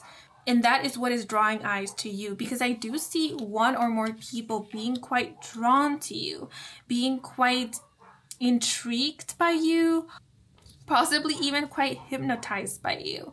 You could be receiving quite a few compliments on your outfits, your aesthetic, or physical characteristic traits of yours. It could even be your voice, the way that you communicate, but it will have something to do with your outer appearance. This could also be you receiving praise or positive feedback about something that you are putting out into the world, like ideas or creative work, or maybe your opinions. Yeah, because with intuition, a lot of you could actually offer some kind of wisdom. You could offer some advice that will be quite helpful to others. Or it could just be that your opinions, your way of thinking is going to be quite eye-opening to others, or it will assist others in some way. Some of you could be tarot readers. You could be mediums or energy readers, healers. You could resonate with the term gypsy, but I'm also seeing something like a shaman, a monk, a priest, a guru. So those could be titles or names that you could resonate with, or that will apply to you at some point in the month of January, or at some point in the near future. But I do see you being in the spotlight, you being the center of attention at some point in the month of January. And if I didn't say this already, you will be receiving compliments on your appearance, on your beauty. Yes, on your beauty. I do see one or more people being captivated by you. And it could be captivated by your beauty, but it could also be captivated by your energy, by your aura, by your personality, by your presence, maybe by your way of thinking, your forward thinking, or it could even be captivated by what you do, your occupation, your line of work. And if you are on social media, it's very likely that this month you will be gaining some kind of following, more followers, or establishing a community. That's the feeling I get with the 10 of diamonds. Also, if it's not a following, it could be you building a clientele. If you work with customers, working with returning customers, and having more clients. And I do see you having or leaving a good impression on people. It seems like you're having a positive impact. So if you are going to some kind of interview, giving a presentation, performing maybe, or just putting yourself out there in some kind of way, exposing yourself, just know that the response is going to be positive.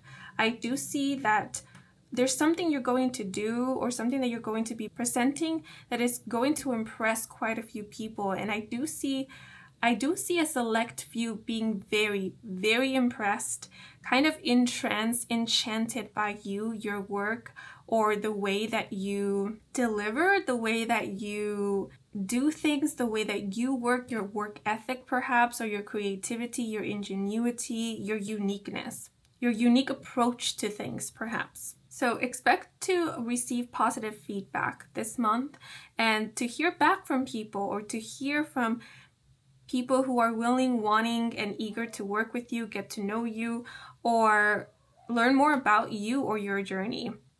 With Hypnotize, this month some of you could be doing some kind of hypnotherapy. Maybe you are a hypnotherapist, or that's something that you're looking more into. Maybe that's something that you are studying to become a hypnotherapist. But if you do go to a hypnotherapy session, I feel like this session is going to be quite revealing, quite enlightening. You might experience some kind of spiritual breakthrough through this hypnotherapy, or maybe even some kind of breakthrough in terms to a healing or mental health journey. This month, I see you being quite tapped into or connected with your intuition. It seems like you are going to be quite sensitive to the energy around you. Although I feel like this month, a lot of you could be resuming or dedicating more time to a spiritual journey, your spiritual journey. You could be taking on some kind of meditation practice, or you could be getting a little bit more serious about some kind of meditation or spiritual practice, because I see something consistent. So some of you could be meditating every day, every afternoon, or every other day. I'm also seeing something like yoga, pranayama. The snake here is making me think of a kundalini rising or awakening. So some of you could be learning more about that, looking more into that, or maybe even experiencing that yourself, because I did speak of you being or feeling more awake this month. I am noticing we have the name Gabriel here, which is making me think of Archangel Gabriel. So this month you could be connecting with or working with archangels if you believe in them. You could also be receiving a lot of signs from an archangel, maybe Archangel Gabriel. But if it's not an archangel, I do see some of you connecting with or working with a deity. You will also be receiving a lot of downloads. With Mercury, this makes me think of messages. So you could be channeling quite a few messages in the month of January. Like I said, some of you might very well be channelers, intuitive channelers, mediums, psychics, tarot readers. You could channel messages for other people. But I feel like this is speaking about you channeling messages for yourself. You connecting with your own inner guidance, inner compass, possibly you connecting with your higher self or deities, beings of light like archangels. This month, you could be tapping into or awakening new psychic abilities, or you could be furthering certain psychic abilities that you're quite already familiar with. I do see a third eye chakra activation, or kind of like, I don't even know if this makes sense, but kind of an elevation, because with outer, it could be that some of you will end up seeing energy, like auras of others, of objects, of living beings. Yeah, there's this feeling of reawakening, like a lot of the abilities that you are experiencing would have been abilities that you've always had, that maybe you were quite open to when you were younger, but for whatever reason you became close to as you grew older, and now you are reawakening them this January. And this could be the start, right? So you could be experiencing more of your psychic abilities in the months to come. And all the stars are making me think of the crown chakra, so there could be a crown chakra activation, or your crown chakra could be quite active this month. I'm also thinking of the soul star chakra, which is just above the crown chakra. Some of you could be getting into astrology or into cosmology. You could be learning about the constellations, the meaning, the story, the legends behind each constellation. The lotus here is making me think of a blossoming, but because the lotus is still just a bud in this illustration, it feels like you're preparing for some kind of blossoming. You're preparing for some kind of awakening. It could be spiritual, it could be mental, I don't know. Because with the 10 of diamonds, it seems like a lot of you are currently on this journey of discovery. It could be self-discovery, or you are currently in the process of learning more about the world, learning more about what is out there. You know, you are exploring, you're experimenting, and through this you could be finding out that certain traditions, beliefs that you have upheld for a long time, you no longer resonate with, or you could even be questioning them, like, why have I upheld them? Yeah, because this outer card is making me think of layers, and it feels like what you are doing in the month of January is kind of like discovering all your different layers. You're finding out that you are a multifaceted individual, and that maybe you do have different interests, and that you do have different beliefs, and sometimes it can get pretty complex, right? Not everything is so black and white. There is versatility, there is variation, there is diversity. Yeah, so there could be quite a few moments this month where you'll find yourself introspecting, self-reflecting. You could even be finding yourself feeling a bit overwhelmed with all the information that is to your disposal.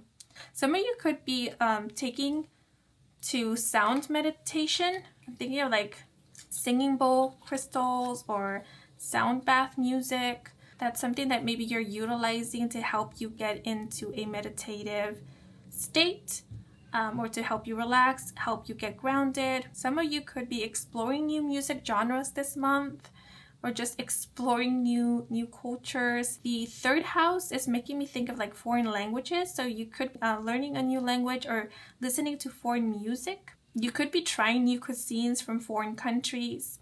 You could be redecorating your space as well. I do see you prioritizing or paying attention to aesthetics this month, how your environment maybe influences your mood.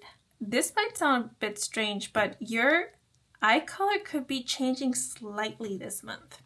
Okay, but now I want to move on to the tarot, where we're going to find out what challenges might present themselves to you this month. And then we'll also get some advice and guidance on how to approach these challenges to obtain the best possible outcome. And so for you, the Queen of Coins came out with mature, successful, and practical. The Queen of Coins is an earth sign, so that will be Virgo, Capricorn, and Taurus. So you could be dealing with an earth, sun, moon, or rising sign this month of January. And we also have the Three of Swords in the upright with heartache, trauma, and sorrow. So the Queen of Coins does make me think of a mother or maternal or parental figure. So with the Three of Swords, this month you could be addressing emotional wounds, hurts associated or related to a mother, maternal, or parental figure. Something of the past pertaining to a family member could be coming up this month. Maybe you will get an opportunity to reconnect with a family member that you lost contact with. Or if that is not the case, because we do have this person holding a box of stuff, it could be that as you're decluttering, as you're cleansing your space this month, maybe you will find things that will remind you of someone of the past who you lost contact with or who you decidedly chose to cut connections with. And this will bring certain emotions that maybe you haven't yet processed or that you have ignored for quite some time because they were too difficult at that time to deal with to the surface. And it seems like this month you have it in you, or you are ready more like to process these emotions or to face the past, to kind of bring about closure. Because I do see that to be the case for a lot of you, that this month you will have the opportunity to experience some kind of closure. But for others of you, it could be that a memorabilia or an item, an object is reminding you of a loved one who maybe has passed on. This could be a mother figure, a grandmother, maybe even a sister, an aunt that was like a mother figure to you, or it could just be someone who was a caregiver, a parental figure of yours. And, this remembrance could be a very vulnerable time for you, but I feel it's also going to be quite a healing time. So these challenges here, they seem to be coming through as challenges because they are asking of you to feel through something that is maybe unpleasant or isn't quite easy. It is asking of you to be vulnerable. But with the Three of Swords, it feels like this is necessary to allow some kind of healing, to allow for your heart to release any dense, heavy energy, and more specifically, repressed or suppressed emotions, right? Because literally we have someone in the Three of Swords getting rid of stuff, like unloading. So this is about you releasing some kind of heavy burden, getting something off of your chest. But I feel like this month you will also have the opportunity, if you want to mend a relationship with a loved one or to improve your relationship with a loved one. And I feel like for a lot of you, this will be a relationship with a mother, a maternal, or parental figure. Yeah, maybe you do have a really good relationship with a parental, mother, maternal figure with your family. Yet there could be some resentments, there could be some grudges, there could be some pain associated with certain people in your family or with a certain someone. And these are the things that you will be kind of addressing this month. And by you addressing these, that will help only to strengthen your relationship with your loved one or with a loved one. And with the Three of Swords, it could be for some of you, this month you are deciding to move on. So for those of you who have experienced the loss or who have maybe ended a relationship or connection and you had trouble moving on from this loss or moving on from this person, because for some this could have been, if it's not familial, it could have been like a friendship or a romantic relationship. It could even have been like a business partnership. It seems like this month you are gaining the courage. I don't know why it's coming through that way, but it does feel like you're kind of garnering the courage to move on, or you are allowing yourself to move on more like. And that could be challenging, that could be difficult, because the illustration in the Three of Swords card is making me think of someone who has kept the items of someone who is no longer in their life, and it's just been kind of accumulating dust, and then holding on to these items. It's sort of like a visual representation of how they're still holding on to the past. And so this month, instead of just allowing for the items to remain there, they are choosing to pack them up and put them away.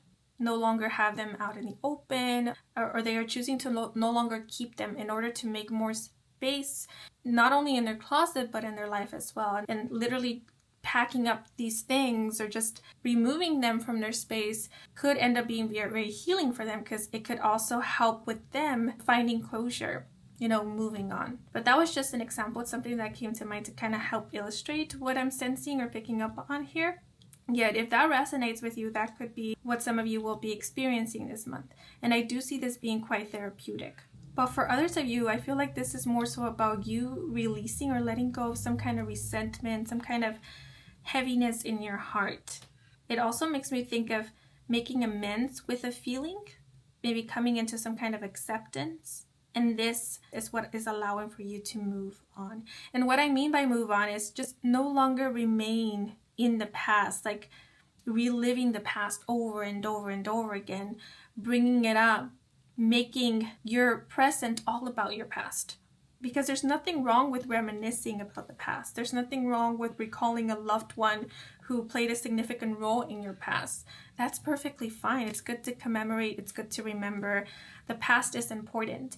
Yet it's also important that we don't remain living in the past. That we don't get stuck in something that already happened, because the present exists and the future is out there. So yeah, I'm sensing a lot of healing this month. And in general, I do feel like this month, a lot of you could feel inspired to declutter.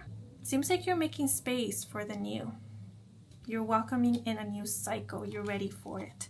Okay, but now we're going to find out what it is that you can look forward to this month. So we have the Six of Swords in the upright with calmer waters, moving ahead and healing. And we also have the Wheel of Fortune in the upright with cycles of life, fate, and good luck. Yeah, so both of these cards simply speak about a new cycle. You're literally moving ahead, you're moving forward. I did speak about healing, and I do feel like this month there will be a lot of healing, especially in terms to like emotional wounds. It could be in regards to trauma as well. Some of you could actually be going to some kind of therapy, maybe hypnotherapy, to allow you to address a trauma or some past experience that is quite difficult to look back on. And this is what is allowing for some kind of major breakthrough in your healing journey. It's allowing for you to see something in a new perspective, in a new light, that doesn't make the past so scary or so daunting or so intimidating. Yeah, new moon makes me think of new perspective. It's also making me think of when people replace a unpleasant memory with a more pleasant one. It's making me think of rewriting a narrative. So that could be the case for some, but with these two cards, it feels like your luck is changing. Things are shifting. It seems like you are literally entering into a new phase of your life, which is a similar message that came up for group 1 as well. The Six of Swords can also speak about spiritual guidance. So yeah, I feel like a lot of you will be working closely with your spirit guide, spirit team, or with deities, beings of light, to kind of map out where it is that you want to go next, what it is that you want to explore next. But it could also be to get a better sense of what it is that you want, what is necessary for you, for your development, for your growth. Some of you could actually be leaning more into spirituality or some kind of spiritual practice in the month of January. But the Wheel of Fortune makes me think of you creating your own destiny. So this month you are taking it upon yourself to create your own destiny, right? Because fate and destiny mean two completely different things. I know they're used interchangeably, and maybe I have done so in the past as well, but they do mean different things. And remember, it is you who shapes your destiny, not some higher power, not some higher being, not the stars in the sky. It is you. through your everyday choices, through what you choose to focus on, what you choose to believe in, what you choose to give power to. So you're taking destiny, you're taking your life into your own hands. And it seems like this month you're stepping into a new role. It seems like it's your time now. Like it's your time to shine. It's your time to be in the spotlight. And that sounds wrong. That doesn't sound quite right. It's your time now. Because it's always your time. It's more like now you're okay with it being your time to shine. So like I mentioned previously, a lot of you could be feeling more comfortable with being seen. And it's in you allowing yourself to be seen that is now making it so that it is your time to actually be seen, to be in the spotlight, to be on a stage. There's this feeling of rising to the occasion. So you could be presented with one or more opportunities to showcase your talents, your skills, to show what you got, to maybe present an idea, or you could be offered an opportunity to take some kind of important role. But if not, this could just be like little opportunities here and there to improve, to get your name out there, to maybe even get out of your comfort zone, face some kind of fears, gain confidence, boost your self-esteem, etc. So look forward to these opportunities and take them on, because remember, opportunities, they present themselves to us, but it's up to us whether we take them or not. It's up to us what we make of them. So make the best out of these by believing in yourself, by allowing yourself that opportunity to shine. The message that just came to mind is all you need to do is be seen. Yeah, and time for manifestation. This month, a lot of you could definitely be setting new intentions. It's like there's this feeling of like you possibly redirecting the course of your journey, you heading in a whole new direction, or you shifting timelines, perhaps doing some kind of quantum leap, or creating a new path. It's like your mindset is shifting this January, and this mindset shift is allowing for a new path, a new opening to be created. And this new path, new opening is one of abundance, it's one of opportunities, it's one of explorations, it's one of you being in the spotlight, perhaps being seen. Some of you could even be moving towards a direction where you might end up being in the public eye. Maybe you currently are, and this is about you now entering a time of like more recognition, maybe popularity, and so forth. But Aquarius season, which begins around, I think, the 21st of January, may be of significance. That is when you might experience an acceleration or an increase of some sort. Like the pace might really start picking up at the start or during Aquarius season. The time around the new moon could be of significance as well. You could be working with the new moon energy to manifest or attract new energy. And if you did work with the new moon in the previous month, then whatever it is that you aimed to attract or manifest, it's very likely that it will be manifesting in the month of January, probably around the new moon of this month. Because with all these stars, it is making me think of wish fulfillments and blessings, you receiving one or more blessings this month. And these two cards are also letting me know that you're ending a cycle, a pattern that has been repeating, that has kept you in a loop. You're ending it. And it could be through this healing. It could be through you finding closure, releasing resentment, grudges, hatred, pain. Maybe even for some, remember, only take that which resonates, victimization, self-victimization. This is a period of growth, not only for the month of January, but I feel like the year 2025 is a period of major growth, transformation, elevation, and shifts. Definitely shifts. And just a heads up for this month, be careful to not fall back into the old, right? Because the old popping up again doesn't mean that it's asking for you to go back to it. It's just popping up, right? It's up to you to decide whether you want to go back to it, engage with it, invest in it. But remember, this month is about the new, creating the new, stepping into the new, saying goodbye to the old. Okay, but let's see. Now I want to move on to the last segment of this reading, where I will be offering you more personalized messages. And so in this segment of the reading, if you have a question that you would like an answer to, then you can think of your question, and you can think of up to 3 different questions if you like. Or if you have a situation that you would like specific advice or guidance on, you can think of that situation. And once you have, what you can do is cast your gaze upon these 3 different rocks here, and whichever you are drawn to, that will be the rock that will have the answer or the guidance meant for you. Or if you have more than one question or situation in mind, you can assign one to each rock that you see here. And we have 3 of them. So for option 1, we have edgy.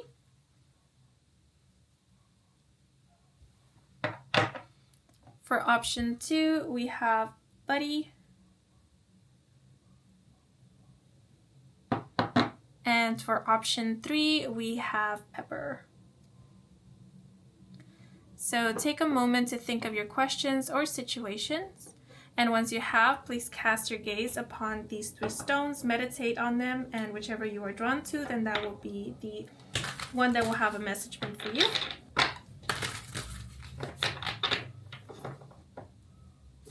Okay, and I will start by pulling out a card for those who were drawn to edgy.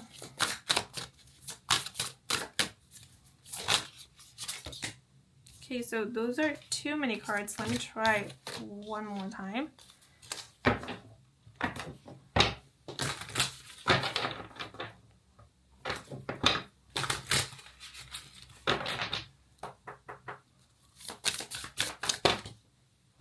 Okay, so 3 cards fell out. I'm going to take them. We have Island with Find Strength in Solitude. Yeah, I did speak about some of you needing or wanting times of solitude or having times of solitude. And then we have Pirate Ship with Set Sail on a New Adventure, Explore Beyond the Horizon.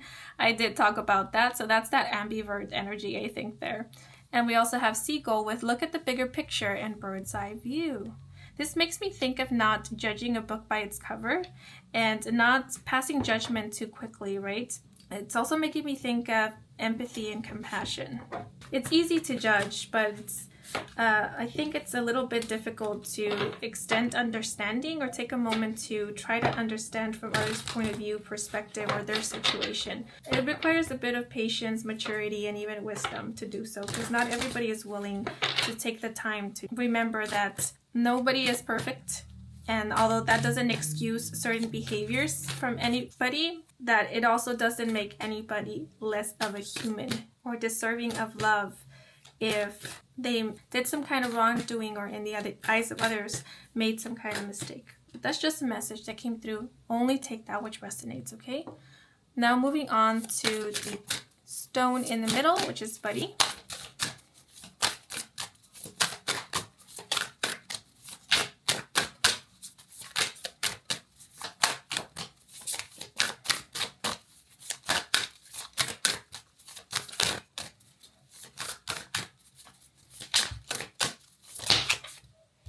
Okay, so 2 cards fell out together, and we have the Portuguese Man of War with collaboration and teamwork. So some of you could actually be collaborating or teaming up with others. Oh, and something that came up the first time around that I forgot to mention in this one is that because you are drawing so much attention, there could be 1 or more people coming up to you asking to either work with you, learn from you, or collaborate with you. I will say 1 or more people might be wanting a little bit of what you're getting, which is attention, the spotlight, or possibly popularity. There's a bit of a feeling of wanting to ride on your coattail, but it more so feels like there will be people who will want to learn from you or just work with you.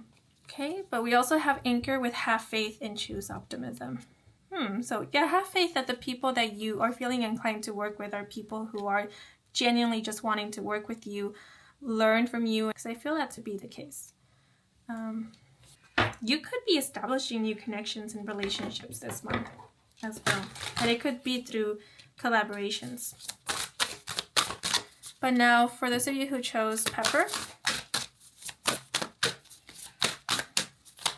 Yeah, so trust your intuition, right? Go with what your gut instincts tell you. Because you will know who is trustworthy or not, who means well, who is here to grow with you and who is here for other stuff. You will know.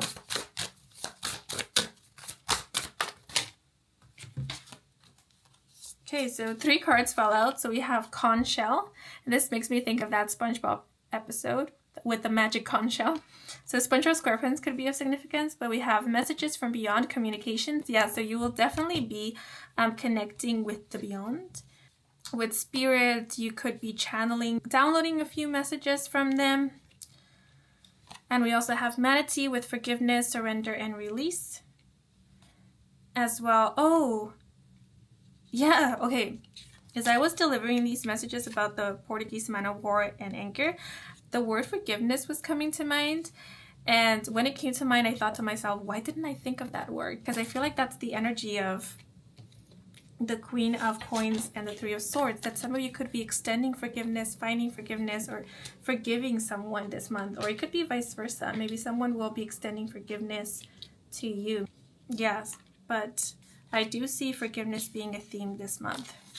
And through forgiveness, you finding closure, healing, or some kind of relief. But there we have it. And we also have shipwreck with find closure and the end of a phase or cycle. Yeah, so that pretty much confirms and reiterates what has been said. So it's time for closure. Okay, but let's see. Anything I want to point out before I end your reading? I did say horses, stars, star-shaped things, the stars, lotus flowers, snakes, which can speak of rebirth and transformation, by the way, may be of significance, as well as ships. Ships could also talk about trips. So some of you could be planning a future long-distance trip this month. But I do feel like you're going to be taking quite a few trips in the month of January. And these could be like short trips, day trips, like a night out, a day out, something along those lines. Yeah, we have again a boat here. Boats, ships could be of significance. As well as anchors. Anchors can speak of safety, security, being grounded, as well as protection. But these could be important symbols, signs, or good omens for this month. Seagulls also, as well as conch shells, seashells, oyster shells, pearls as well. The month of June could be of significance because pearls are associated with the month of June, I think. Yeah, but these are all the messages that are coming through for you guys. I hope you enjoyed this reading. I hope it brought some guidance, some clarity. If it did, then please leave a like or a comment. And if you are new to this channel and you want to stick around for more readings with me, Kim, then please do subscribe. I do offer personal readings. All the information is in my website. And the link to my website can be found in the description box down below. Thank you so much for watching until the very end. And a huge thank you to all of you who took the time to watch the advertisements, since that is the simplest way to support me and to support this channel. So if you did, I truly do appreciate it. And before I sign off, I want to give a thanks to my spirit team, your spirit guides, for assisting me with delivering these messages to you. So thank you so much, Spirit. And I'm wishing you and your loved ones a wonderful month of January. And until the next moment, bye-bye. Hello, if you chose group 3, the quote, "Let us learn like a bird for a moment to take sweet rest on a branch that is ready to break.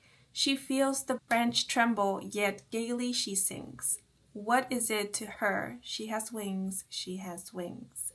Bienvenidos to your reading. So this month I see you relighting or encouraging, maintaining your inner spark. A song came to mind when meditating on the energy of this group, which is titled "A Boy" by the Korean artist G-Dragon. It is one of my favorite songs of his, and I'm not quite sure if a lot of people know of this song, but it is of course in Korean.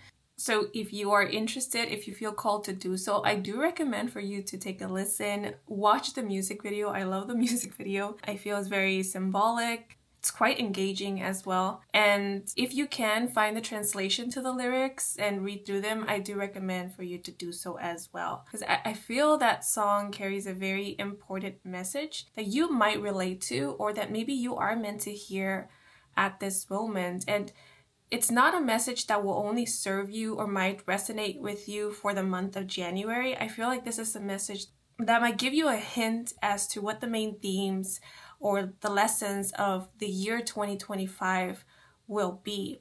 The song is about looking back on the past, but more specifically, your past self or your childhood self, your younger self, your younger, more youthful days, in which one had this inner spark, this desire, this ambition to take on the world, to grow, to claim one's freedom and create new without hesitation. And so the song looks back on the past, wishing and longing for that feeling once more of believing in one's own passion, determination, and uniqueness to carry them through life and create breakthroughs and make magic happen. At least that's one take I took from the song. Another is, this is someone begging for themselves to remember how it was back in the day when their younger self didn't know what was in store, when their younger self only had their dreams, hopes, and wishes to fuel them forward. This is a person in the present trying to remind themselves why it is that they started this journey in the first place. What was the purpose for them pursuing this dream of theirs? They're trying to remind themselves, this is the reason why I do what I do. And I'm now looking at the little bird, and it's making me think that the bird is saying to themselves, this is the reason why I sing. Because although it is tiresome at times, although I don't know if the branch I'm perched on is going to break, I love singing. So this month you might be taking the time to remind yourself why it is that you do what you do, why it is that you create, why it is that you are working so hard to achieve a goal, why it is that you are in the pursuit of something. And if the reason can inspire you, can motivate you and encourage you to keep going, then you know that the dream is still alive. Then you know that this is something you still very much care about, are still very passionate about. It's still very much a part of you and what you want to create and do in this world, in your lifetime, or just in this phase of your journey. Yet, if the reason is no longer inspiring to you, if it doesn't spark that inner flame, that is, if that inner flame of you has been dwindling down, then that's when you might take a moment to really contemplate on whether or not it's time to move on to something else, try something different, look into something new, or adventure out. And this sentence here is really standing out to me. What is it to her? She has wings, she has wings. Because this to me is sort of hinting at that nothing is certain, nothing is guaranteed, right? Although we might try our best to make sure that everything is going to turn out as we hope it to or expect it to, plans might change and things might fall apart when we least expect it or transform in ways that we never even imagined. And so it's not about the guarantee of the thing, of the outcome per se. It's more so of whether or not your desire, right, your passion for what it is that you're trying to create, trying to do, your love for this, your excitement for this is enough to carry you through any challenges. Is it enough? Yet I feel like this quote is also reminding us that nothing is permanent and we can't always know how long something is going to last. Yet don't let that deter you from doing the things that call to you, that bring you joy. Because if something ends, that doesn't mean that it's the end of all things. It just means that you experience one ending, and therefore a new beginning is soon about to commence. So allow yourself experiences without worrying so much of how long it's going to last. And maybe that's kind of the mentality you're stepping into the month of January with, which is one of being in the present moment, enjoying the present, and not worrying so much about the future. But I feel like I touched upon very different topics and themes right from the start. So let us now look at the oracle cards to find out what the main themes and lessons of January will be. By the way, birds could be of significance, especially red birds or birds with a red tint or color spot on their chest. Bluebirds also came to mind. They could be a good omen, a spirit, power, animal of yours.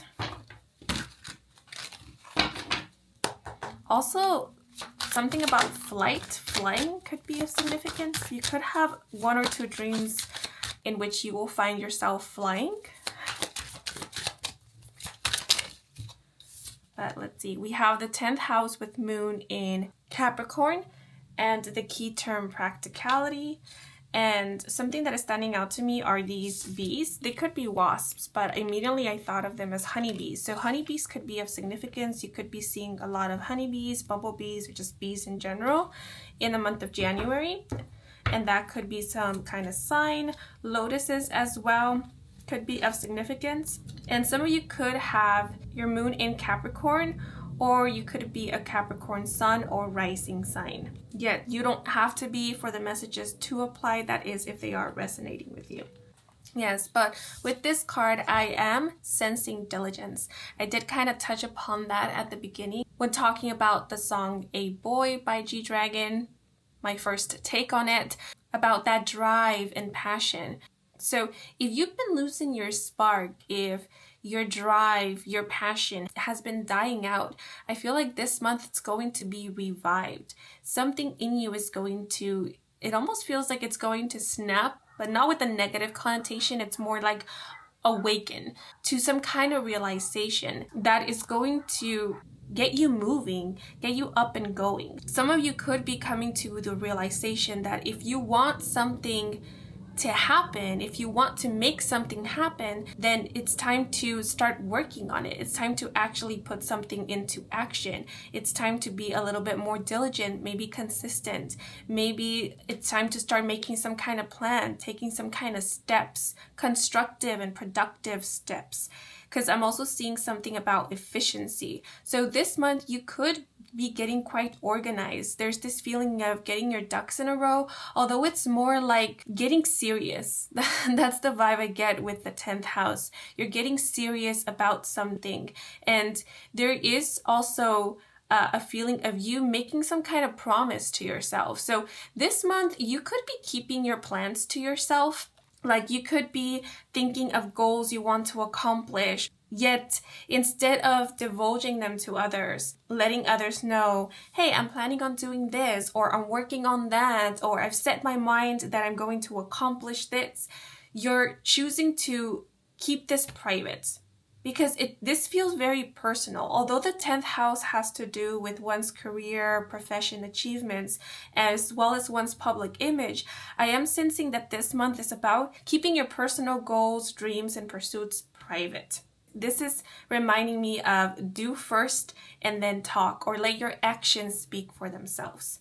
With moon in Capricorn, I am getting a hard working energy, but it's that kind of hard working where you're working towards something that you believe in, something that is dear and near to your heart, something that is for you. So this month, a lot of which you are choosing to do, it is with the purpose of helping you in some way. It is again, the word personal keeps coming to mind. It's very personal. For example, if somebody is choosing to change their day-to-day routine, it's because they are aiming to either improve their health, maybe physical, maybe mental. They are wanting to do something that is good for them. So that's the energy I see you being in this month. It's like what you're doing is for you. It's not to please others. It's not to prove any kind of point to anybody. It's more so to help improve your health, help you feel better and good, help you find stability in your day-to-day,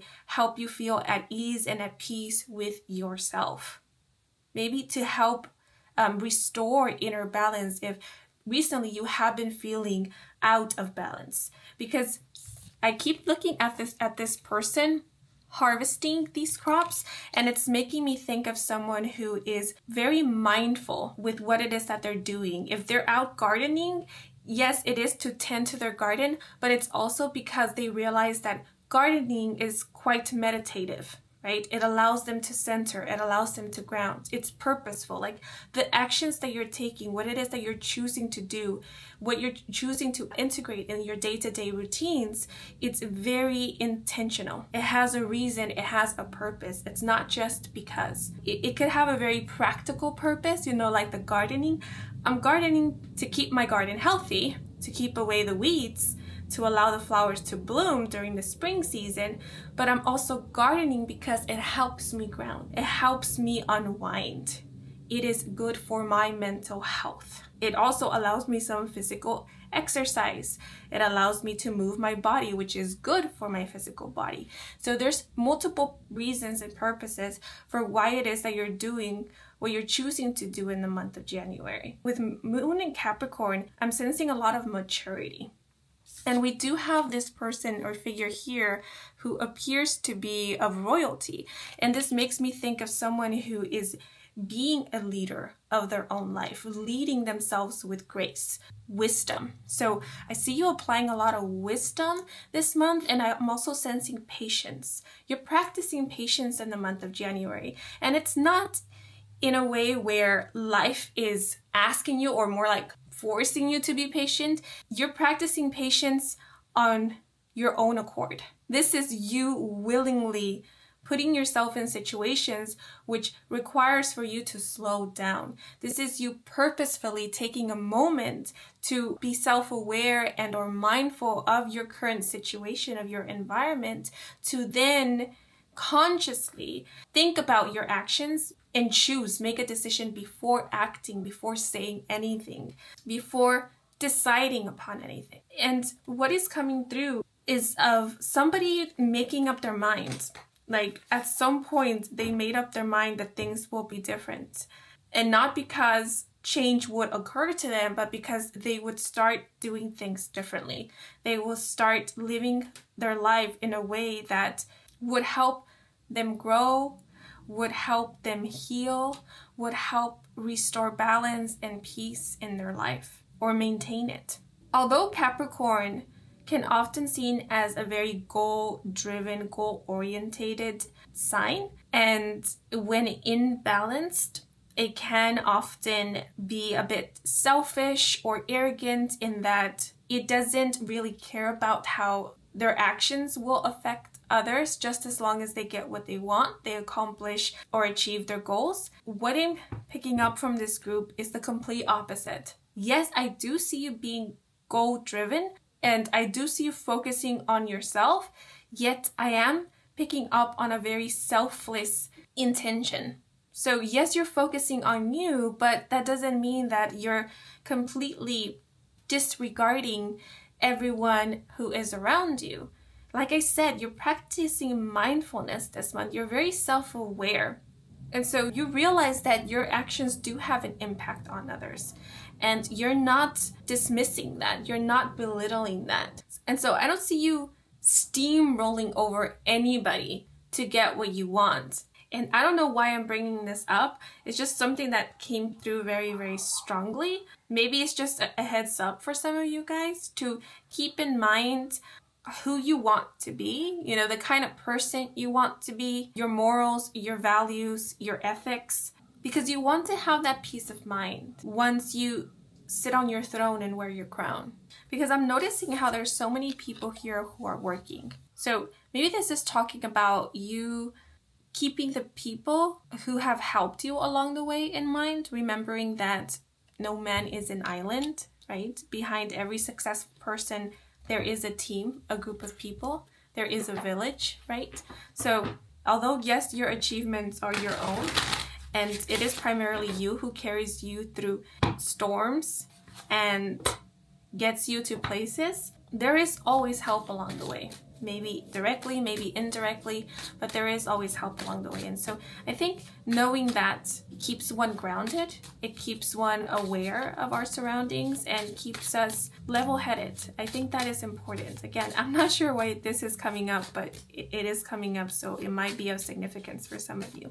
But with practicality, I do see you focusing on the practical things this month, or I see you taking a more practical approach. So for those of you who have like a big dream, a big goal that you want to achieve this month, you could be taking the time to break down this big goal of yours into smaller goals so that achieving this bigger goal will feel and be a lot more manageable and feasible. So I see you being quite logical in terms to your approach to certain situations that, if not careful with them, could get out of hand or could end up being or feeling overwhelming. So you could be taking on a big feat, or the other thing that is coming through is you could be starting small this month and working your way up to something quite grand. But I do see you being very careful to not take on too much, to not over exaggerate with your expectations. You're being quite realistic, because I see somebody scheduling in the things that they're going to do for the day. They are not packing up their day with so many things to do and expecting themselves to get everything done, because they are realizing that there's just so many hours in a day and that there's only so much energy that they themselves have for the day, and that there's other stuff to consider beside responsibilities, chores, work, and obligations, right? So it seems like, yes, you are determined to achieving goals. You are being serious about your work, maybe your studies, maybe your personal pursuits, yet you're not making it all about work. That's the feeling I'm getting. You're finding a nice balance. And I see you splitting. I see you managing your time quite well, or just there's this feeling of doing your best. Like you're doing your best and you're not beating yourself up if anything doesn't go according to plan. Because like mentioned already, there's a lot of wisdom here. And so it seems like you have learned from your past experiences. You have a lot of life experience as of now, not mattering how many years you have lived, right? You have a lot of life experience. All that you have learned so far, you're taking it into consideration and you're applying it. And so there's this feeling of not repeating. You're not repeating the same patterns of the past that didn't really work for you, that didn't really serve you, that just resulted in you feeling down about yourself, you beating yourself up, you becoming frustrated or disappointed with how things turn out. Because I sense that this month, you're seeing that a lot of the disappointments that you experienced in the past were disappointments that could have been prevented if you had been a little bit more practical possibly, or a little bit more logical, more realistic with your approach to things, with your approach, with your methods, with your systems. So there's this feeling of not overdoing it for the month of January. So just as an example, let's say person A is needing to plan for an event. And this time around, they're not leaving this whole planning to the last minute, because in the past, they also had to plan for an event. And that time they did leave the whole planning and executing to the last minute, and things ended up being very, very stressful. And a lot of the things that they had planned for, they didn't end up executing it, or executing it to their liking, because there just wasn't enough time to prepare. And so this time around, instead of leaving things to the last minute, they're choosing to give themselves ample amount of time to plan and to execute, and to then make adjustments or revisions as needed, so that the whole process won't be as stressful or overwhelming, and that the event will end up more to their liking than if they had just left it to the last minute, right? So it's like you have learned a lot about yourself, what works for you, what doesn't, and you're taking all of that with you and you're applying it this month to the best of your capabilities. A lot of you could be doing a lot of work around the house. Talking about the house, we have Cancer here with nurturing, intuitive, emotional, caring, and family orientated, as well as moody, cling to the past, oversensitive, and crabby. So Cancer is ruled by the 4th house, which is the house of home and family. So yeah, a lot of you could be doing some organizing around the house, in your living space. You could be doing some home renovations, redecorating, but I see something more like decluttering, cleansing, deep cleaning, some yard work perhaps, doing some house, apartment, studio maintenance. Now with Cancer, I do see you being more nurturing towards yourself and nurturing towards others as well. You could just in general be feeling a lot more nurturing, but this is making me think of self-care. You're attending to your basic needs. Like I mentioned previously, you're prioritizing yourself this month. This month is about doing, not just for the sake of doing, but doing with the intention of helping improve the quality of your life. Yeah, that's what I was aiming at. You're doing your best or doing what you feel is needed to help improve the quality of your life. And this could also be something like to help improve your home life, or the quality of your living situation. But with Moody, like I said, I feel a lot of you have come to learn a lot about yourself. And so all these things you have learned about you, your tendencies, your likes, your dislikes, your quirks, perhaps, your unique needs, you're creating a life or a routine that adjusts to those, or that helps you manage them, is how it's coming through, or helps create a safe environment or space for you to work through them, for you to improve upon them, or maybe even to feel comfortable enough to express them in a healthy or constructive way. Yeah, because I'm sensing with Cancer that, and only take that which resonates, okay? Yet with Cancer, I'm sensing that for some, what was happening is that in the past, there could have been resentment towards certain aspects of yourself. There could have been a lot of wanting to force change because there were certain things that you didn't like about yourself, or you thought were wrong, or just made certain aspects of life or dealing with life a little bit more difficult.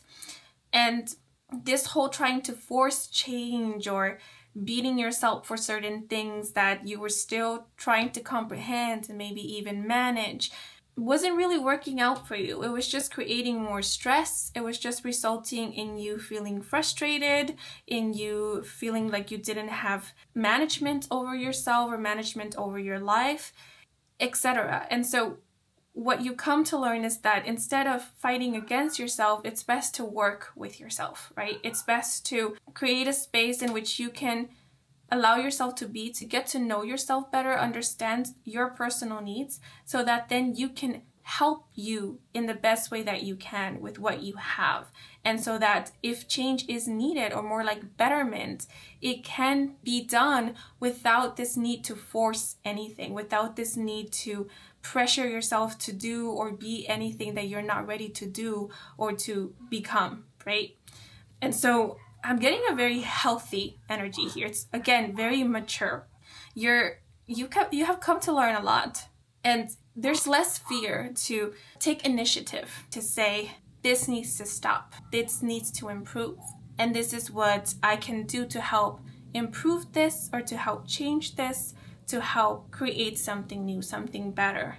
And actually, Cancer is also ruled by the moon. So we have Cancer and Capricorn, which are sister signs, by the way. So there's a bit of duality here. So I do see you being practical and logical and reasonable and realistic, but that doesn't mean that you're shying away from dreaming, being imaginative and creative, and allowing for your emotions to flow, because I feel like this month you're allowing yourself to do so. You're taking into consideration how you feel about things, your emotions. You're not dismissing them.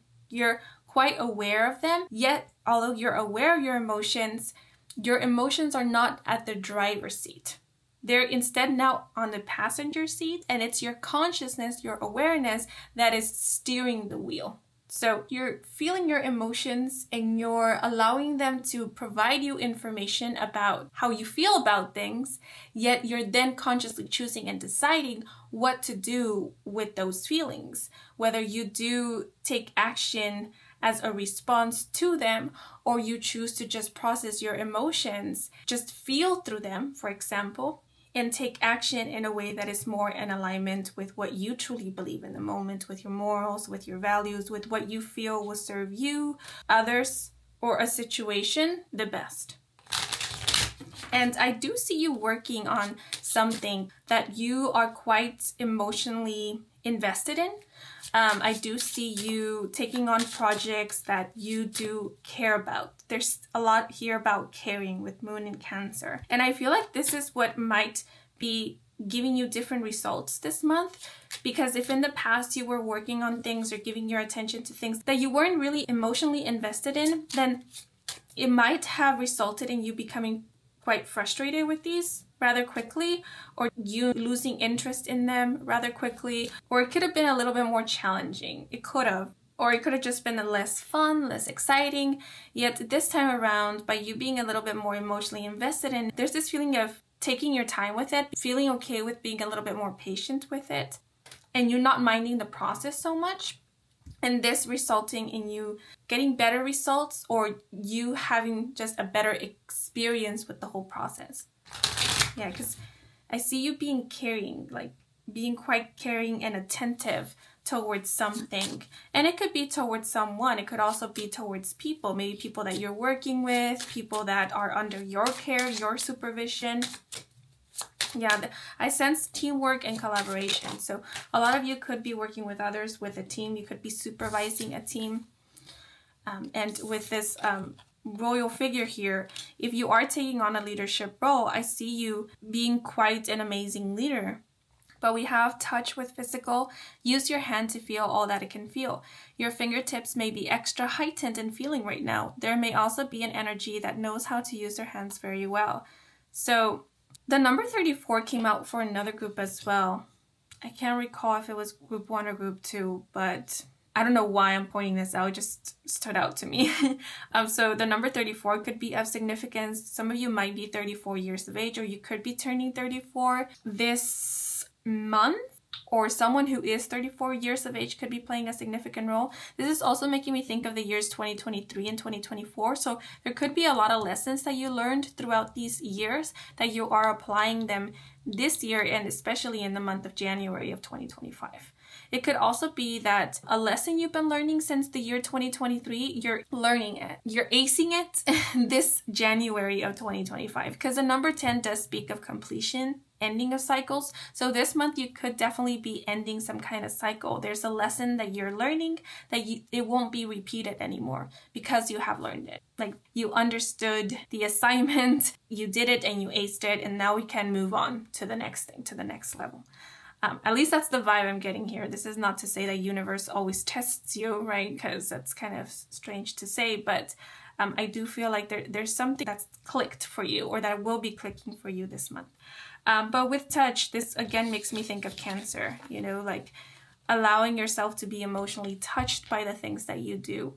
This makes me think of emotionally connecting with your surroundings, with others, and what it is that you're doing and creating.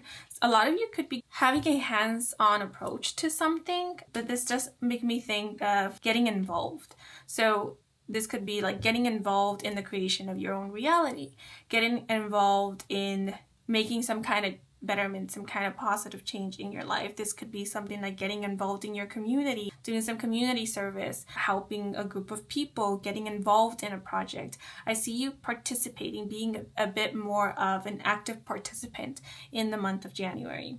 So if there is anything that maybe in the year 2023, in the year 2024, or recently, that's caught your attention, that you thought to yourself, man, that needs a little tending to, that needs a little work, that needs a little love and care, that needs a little bit of watering or cleaning or pruning or dusting, this month you could very well be tending to it. Instead of just pointing it out and acknowledging that, yeah, that needs a little love and care, or that needs a little adjustment, this month you're actually taking action, making those adjustments, doing the pruning, the dusting, the watering, the fixing. And I mean like fixing objects, fixing things, right? This could also be pertaining to you, to your person. If you thought to yourself, like, I've been feeling pretty stiff recently. I need to stretch a little bit more, or I need to walk a little bit more, or I should run in the afternoons, etc. This month, instead of just talking about it, you're actually doing the thing. You're taking some time to stretch, do some stretches, warm up your body before you start your day. Maybe go on a jog, go on a little run in the afternoon if that's something that you feel does your body good and does you good. And this could be in regards to anything related to work or school or personal pursuits. For example, if you've thought to yourself, I wonder if I applied there, would I get in? Then this month, there's no more wondering. There's just applying. Or if you thought to yourself, I wonder if this person would say yes to working with me or collaborating with me. Then this month, instead of just wondering and assuming, you're instead sending that email or that DM, asking for a collaboration, requesting to work together. And you're not letting ideas of, what if I don't get in? What if they say no? What if I get rejected? Stop you. It's like you're letting go of the fear of rejection. Maybe it's still there, but you're not letting it stop you or hold you back from doing the things. Because going back to the quote that you were drawn to, the branch may break, but that doesn't mean that you'll fall and that there aren't other branches that you can perch on. There will be. So don't be afraid to try. This also makes me think of if you thought about the fact that you haven't gotten in touch with somebody, you haven't heard from somebody in a while, and you've been meaning to get in touch with them, or you've been wanting to hear from them. Instead of just thinking about it, this month you're getting in touch with them, ringing them up, sending them a text, agreeing to meet up with them, that sort of thing. You're taking action, you're taking initiative this month. And actually, you could be getting in touch with somebody of the past, or just somebody that you haven't seen in a while that you've been missing, or it could be the other way around, someone of the past who you had a good relationship with, because that's the feeling I get with Cancer. And like, this could be a friend that you haven't seen in a while, a family member, or maybe someone that you bumped into at some point in the past and you had a really good interaction with. They could be reaching out to you sometime in the month of January, or you could be bumping into this person again and having another nice interaction with them. There's this feeling of catching up with somebody. But with physical and Cancer, this month you could find yourself being quite touchy. Like for example, if physical touch is your love language, you could find yourself reaching for your loved ones, embracing them, holding their hand, being near them, that sort of thing. Or this month, one of your love language could turn out to be physical touch, but I'm sensing more of proximity, being near your loved ones, being there for your loved ones being there for you as well. So this month you could be quite expressive with your emotions, with your feelings towards your loved ones, towards others. Like if you feel gratitude for someone's presence, for someone's involvement in your life, or in something that you're doing, or just for someone, you're letting them know. You're not keeping it to yourself. You're showing them that you are grateful for them being here. You're reaching out to your loved ones to tell them that you love them. You're expressing your feelings a lot more this month. And I feel like this expressing of how you feel, especially of your love, your gratitude, your appreciation for others, is going to be very, very healing. It's going to be quite relieving. That's what I'm sensing. Like it's going to feel as if any breath you've held in, you're finally releasing it, like an exhale of relief. This month you could also be doing quite a bit of arts and crafts projects, DIY projects, because remember I spoke of like a hands-on approach. Or you could be doing a lot of things that involve handy work. It could be things like construction, reconstruction, but I'm sensing also something like baking, cooking, maybe working with clay, working with soil, knitting, sewing. I'm also seeing something like mechanics, working with cars, fixing objects as mentioned previously. You could also be taking better care of your hands, moisturizing more. Some of you could be getting a massage, or you could be a masseuse, a masseur. I do feel you have a very healing touch with Cancer Moon and touch. Yeah, you could send healing through your hands. There's various ways one can send healing. One of the most known ways is through one's palms. So that could be you. It could be through your fingertips as well, but it's known that we have an energy center right in the palm of our hands. So oftentimes that's when we send out energy, and that's where we receive energy. Yeah, I do sense that you do send out healing through your hands, or you just have a very healing soft touch. So you could have a very soothing effect on others when you just hold their hand or put your hand on their shoulder, of course with their consent, especially if they are strangers. Even just by being present, by being near, you could have a very soothing and grounding effect on others, or that will be the case for this month of January, because I'm sensing a lot of nurturing coming from you. A bit of a mother archetype vibe. Also, this month will be a perfect month to do gardening, yard work, tend to plants. And if some of you haven't tended to your plants or to your garden in a while, it's time to do so. You're being advised to take a look at them, see if they need a little bit of pruning, watering,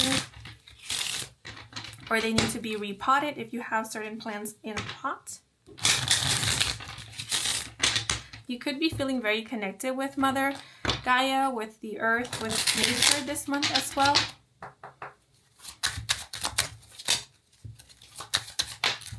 Ooh, yeah, look, we have the Queen of Hearts, number 23, the ring.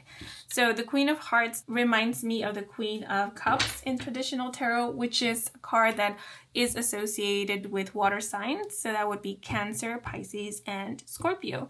And the Queen of Cups is known to be very nurturing, caring, and psychic. So once again, this month you could be quite in tune or quite sensitive, aware of the emotional state of others.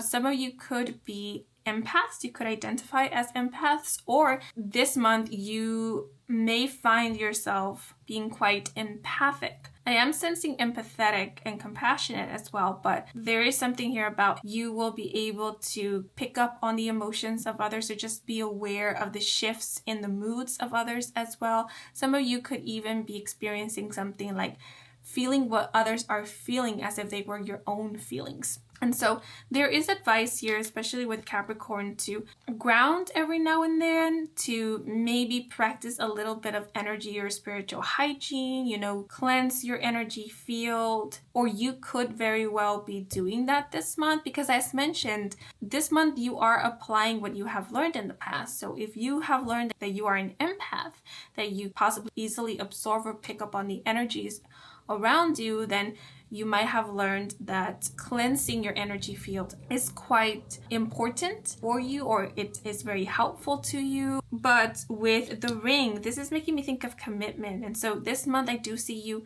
committing to your personal development, to the growth of something that you're working on. You're being quite consistent as well, as consistent as you can be, right? Because if there's one day that you skip or that you miss, that doesn't mean that you cannot continue being consistent after that. You very much can. So the ring also makes me think of keeping promises to yourself. Any promises that you're making to yourself, you're doing your best to keep them this month. And so you're being very mindful of what kind of promises you make to yourself, right? Because I always think of it this way, that a lack of self-trust comes from one having made multiple promises to themselves and never kept them. Because if you lose trust in somebody, it's usually because they've made promises to you that they either broke or didn't end up keeping, right? And so when that happens multiple times, the trust breaks, or we lose the trust in that person. And so that's the same with us, right? We don't only have relationships with others, we also have a relationship with ourselves.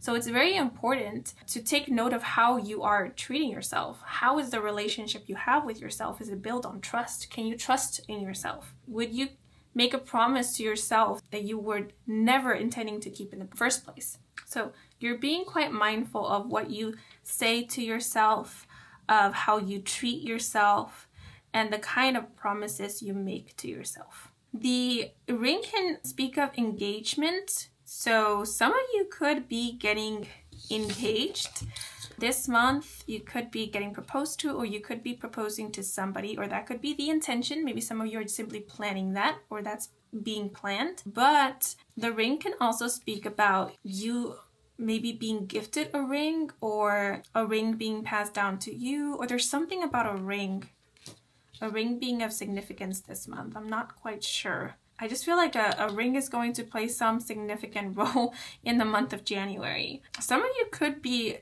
working with a ring, utilizing a ring to help you ground, or to help you protect your energy, or stave off certain energies. It could be like an amulet sort of thing, but I feel like you guys are in the works of creating something beautiful, something stable and secure for yourself. Or that's the goal. But now I want to work with El Tarot to find out first what challenges might present themselves to you this month. And then we'll get some advice and guidance on how to approach these challenges to obtain the best possible outcome.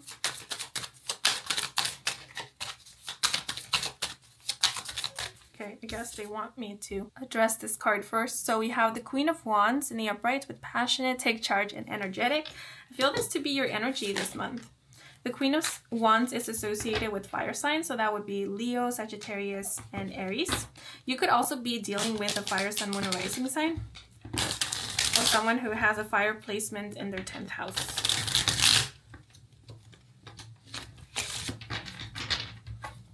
This is someone who often takes a leadership role or who has that leadership quality to them.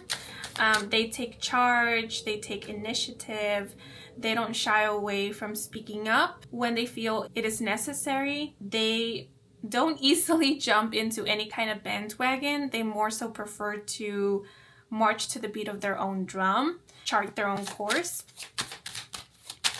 I often think of the Queen of Wands as someone who is an innovator, influencer, and they inspire others more like. This is someone who could also be or turn out to be quite the trendsetter, the trailblazer, and they could oftentimes play the role of an advocate. How it's coming through, especially from this Queen of Wands, is that this individual here, this energy, they could sometimes be quite stubborn. I am getting a bit of like, it's my way or the highway.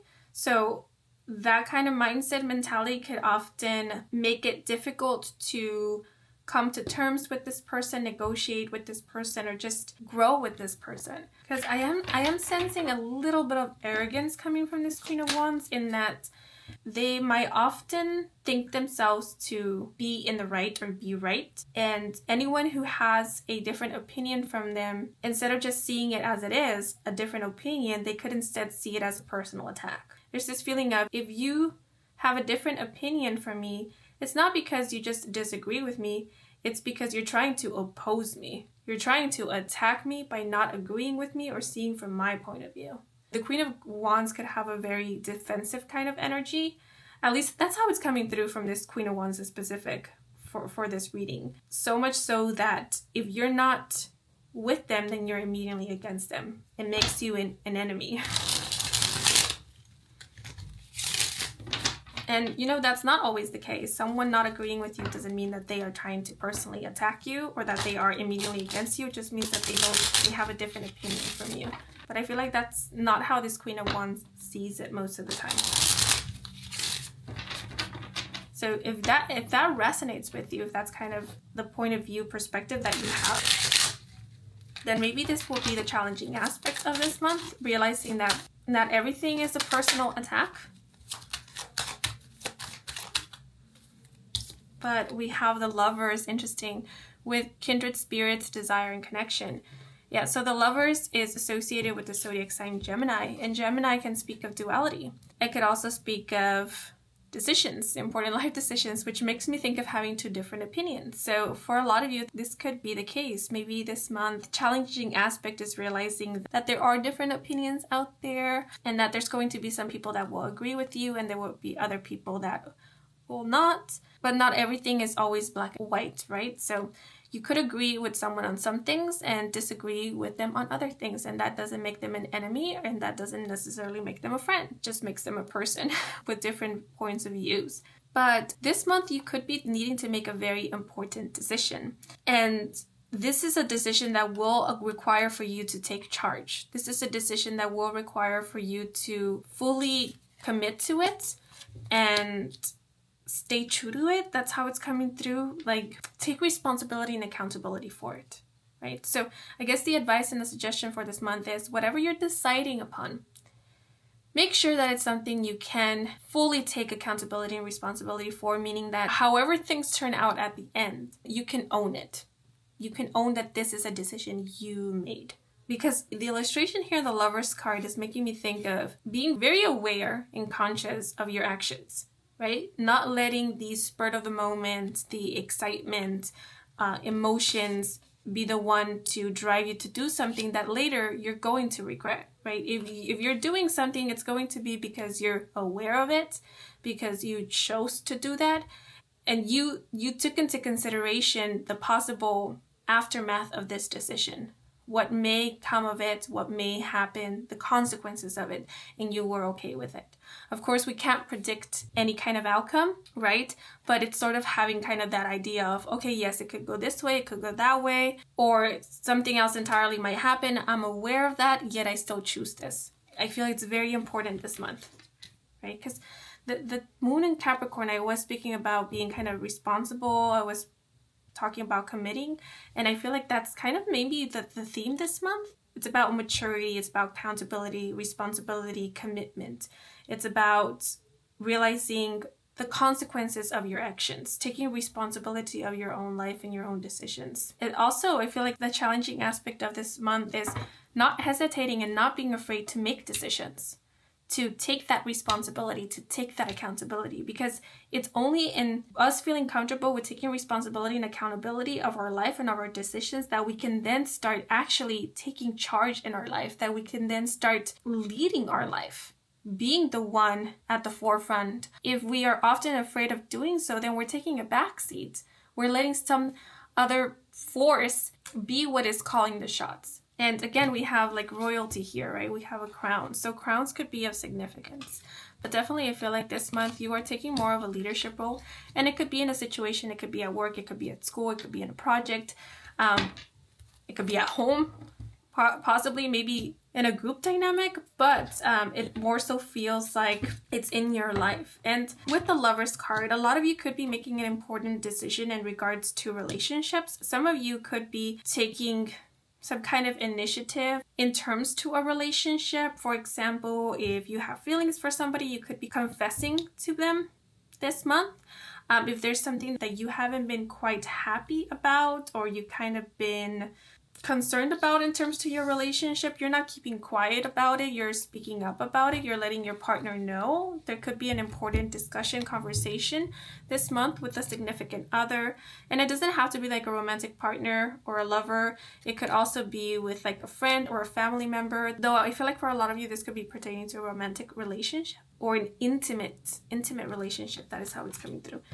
And for others of you, with the Queen of Wands, this month you could be considering or thinking about standing up for yourself in a relationship, saying no to someone, maybe considering giving some kind of ultimatum. I know that sounds harsh, but there's this feeling of enough is enough. Yeah, as mentioned, a serious conversation will be had this month where all cards will be laid on the table and no stone will be left unturned. Feelings will be expressed and truth will be spoken. And so any inquiries, questions, or doubts that any party had will be shared in this conversation. And there could also be mention about the future, like what are your plans for this relationship? What are your intentions for the future of this relationship, and so forth. And this is all to help to people either get on the same page or to better understand what the intention of the other is, where their mind is at, so that then a decision can be made. So some of you could be deciding to either give somebody another shot or give a relationship another shot, while others of you could be choosing to or getting ready to end a relationship, maybe a long-term commitment. And this would have been a decision made after a lot of deliberation and after garnering some courage. That's the feeling I get with the Queen of Wands. But it sort of does have this feeling of it's the last straw. Like enough is enough. I'm putting my foot down. No more of putting up with this or letting it be. I'm speaking up about it now. Yeah, and this doesn't have to go to the extreme of ending a connection. It could just be about being honest with your partner. Like, I don't like this. I don't feel comfortable when this is done. I wish we could work on this together. I wish that maybe you could be more involved in this, or why is it that you're not so involved in this aspect of our relationship? What is going on? In this conversation, for a lot of you, could help with there being resolution or there being a change in your dynamic with your partner for the better, or there being more vulnerability, more intimacy in the relationship as well. Yeah, because with the Lovers and the Queen of Wands, this also makes me think of a passionate energy. And there's something here about keeping in mind that if this is pertaining to a relationship involves two or could involve more people. And so it's not always about just pleasing one person in that dynamic. It's about finding a middle ground, right? It's a relationship, a partnership we're talking about. And so it's important, right? We often think of the self, and that's a good thing because I was speaking about prioritizing yourself. But if you're in a relationship, it's also important to think of the other person involved, because now it's not just you, it's you and another. In a partnership, it's about two people working together, looking after one another, being there for each other, being there for themselves as well, so that then they can be there for their partner, but it's about a partnership. So remember what was said about the Queen of Wands. The Queen of Wands can often think that they are always in the right, but sometimes the Queen of Wands does need to sit down and listen to what the other person has to say. Learn from the other person. Because although the Queen of Wands is very, very smart, there's not one person out there that knows it all. We learn from each other. So maybe that's one of the lessons or the challenges of this month, that humbling energy of, okay, maybe it's time for me to listen. Maybe I'm meant to listen this time around. And if you're the one who's always listening, maybe it's time for you to speak up. But a nice balance needs to be had of listening and speaking up, especially in a relationship. At least that's what is coming through with these two cards. And again, this doesn't only have to apply to a romantic relationship. It could be a familial relationship. It could be about a business partnership, a work relationship, or even a friendship.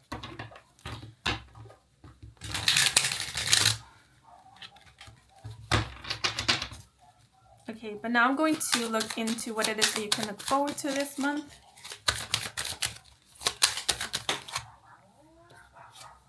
So we have the Three of Cups in the reversal with unsocial, cancel plans, and bad friends. And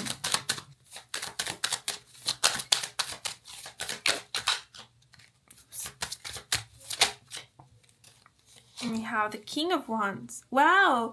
With natural, leader, innovative, and visionary. So we have counterparts here with Queen of Wands and the King of Wands. So another fire sign. So for those of you who are single, you could be meeting someone who balances you out nicely, someone who understands you. Though with the Three of Cups in the reversal, this could be someone who on the surface is quite different from you, or who is quite different from you actually. This is someone who, although they are the King of Wands, which can often speak of someone who is quite extroverted, they might be quite introverted or might be a bit of an ambivert, but they do care about their peace of mind. They do care about keeping the peace. So this is someone who is very mindful as to who they establish especially intimate connections with. So this is someone who is quite selective when it comes to acquaintances, friends, who they work with, and so forth. I don't know if this is you or if this is the energy of somebody else. I do get that this is representing the energy of somebody else, but I mean, it could be both, representing your energy and the energy of this person. Though what I'm getting from this King of Wands is that they're not a party person. This is not to say that they don't like to have fun. They do, but they don't need a lot to have fun. Like, they don't really need to get out of their way to have a good time by, for example, getting intoxicated or high on any kind of substance. They don't need that. This is someone who knows how to enjoy themselves in ways that are constructive to them, that add value to their life. This is someone who knows how to have a good time when they are on their own. Very much like the Queen of Wands, this King of Wands doesn't easily jump on any bandwagon. They don't experience peer pressure. This is not to say that there won't be or there aren't people who pressure them. There might be, but they aren't pressured by other people's expectations of them. They're true to their moral compass. They have their own values in check. And so they won't stray away from that. They don't get easily influenced, is what I want to say. So the Queen of Wands could be quite inspirational and influential, and the King of Wands doesn't get easily influenced. They are someone who gets inspired, but it will be by things that they emotionally connect with, things that touch their soul or touch their heart. I wonder, this is a very interesting dynamic. who this person is going to be in your life. If this is someone who you're just going to meet for this month of January, or this is someone who you're going to establish some kind of long-term relationship with, this could end up being someone that you will work long-term with possibly, or someone who you will end up being friends with, or maybe someone who you will enter into some kind of romantic relationship with. But with Three of Cups in the reversal, it seems like you either will meet this person when you least expect it. It could be after you have canceled some plans. So maybe you were planning to meet up with certain friends, or you were planning to go out somewhere, but then plans get canceled. And on that day, you end up bumping into this person. What is coming through in specific is you were meant to go somewhere, but then you were redirected and you ended up somewhere else, and that's when you meet this person in that somewhere else. This is the example that is coming to mind, which doesn't have to be your specific situation. It's just an example to help illustrate what is going on here, which is someone is invited to a party by a friend. And so this someone, let's say person A, is expecting to be hanging out with their friend, person B, at this party. But when they end up at the party, person B leaves them to hang out with another group of people. And so person A is just left wandering alone at this party because they don't know anybody there. And then that's when they meet this King of Wands. And so it's kind of like unintentional. You weren't planning to meet this King of Wands. Or maybe it's something about a blind date. You were meant to be meeting someone, going on a blind date with someone, but they don't show up. And on that day, you meet this person. Or this person shows up in their place. It's something along those lines. It seems like a bit like a rom-com movie. But it's like things don't go according to plan, and that's how you bump into this person. And there's this feeling of this person like redirecting you onto something better.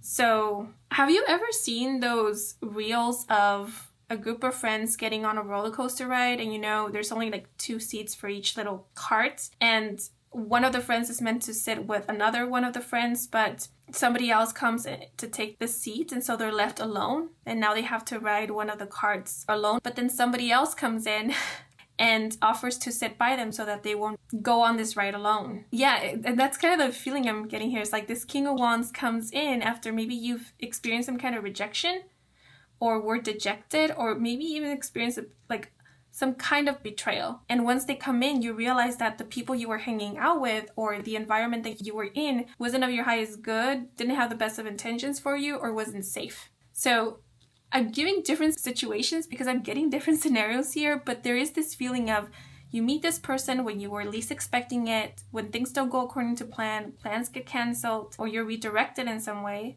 In a moment when you need comforting, or in a moment when you need intervention, or when you need to realize that it's time to move on from a certain environment, or that there is better for you. Like this King of Wands helps you to realize that there is better for you, or that you can do better. That's the vibe I'm getting. Yet I have to be very careful here, because this King of Wands, their energy is quite protective. Like they are a very protective person, but I'm more so sensing that they protect their own energy quite well. And so although they might come and offer a lending hand, they are not a pushover, and they don't do any of the guilt tripping, and they don't fall for that either. So in other words, I feel like this is someone who people have to earn their trust in order to establish some kind of connection with them, and in order to really get to know them. And I don't know why, I just get this feeling of when you meet this person, you might feel like you've met your match. Not like you found your match, but more like you met your match. Because this person doesn't give compliments for free. This person isn't here to please people. If they deliver a compliment to you, it's because they mean it. It's not because they're looking to get something out of you, or they're looking to please you or get on good terms with you. They are respectful and civilized, but they are not pretentious. So this is someone who you will learn a lot from, or if it's just a brief interaction you're having with this person, you're going to learn a lot from this brief interaction. I get the feeling that a lot of you will experience some kind of aha moment. This person might help with you having some kind of reality check, but it's going to serve you. It's going to help you. It's going to remind you or help with you getting reconnected with you, or more reconnected with you. It's going to help remind you about what you truly value, or what truly matters to you. And these 2 cards could also be speaking about you standing up for yourself, and not settling for less, not sticking around in places where you're not valued. There's a quote that is coming to mind from the 80s film Some Kind of Wonderful, directed by John Hughes, which goes, "I'd rather be alone for the right reasons than with someone for the wrong reasons." And I feel like that pretty much encompasses what is being conveyed with these two cards. It's like this month you're deciding that it's better to be alone for the right reasons than be in a company of others for the wrong reasons. So some of you could be choosing to walk away from certain people, and it's because you're realizing that these people don't align with you at all. Like the way that they live their life, what they uphold, what they value, doesn't align with you at all. And so instead of pretending to be someone that you're not in order to coincide with these individuals, be a part of this group, you're choosing to do right by you and be yourself, even if it means that you are rejected by this group, even if it means that you no longer fit in with these people or with one person, if it is a one-person situation.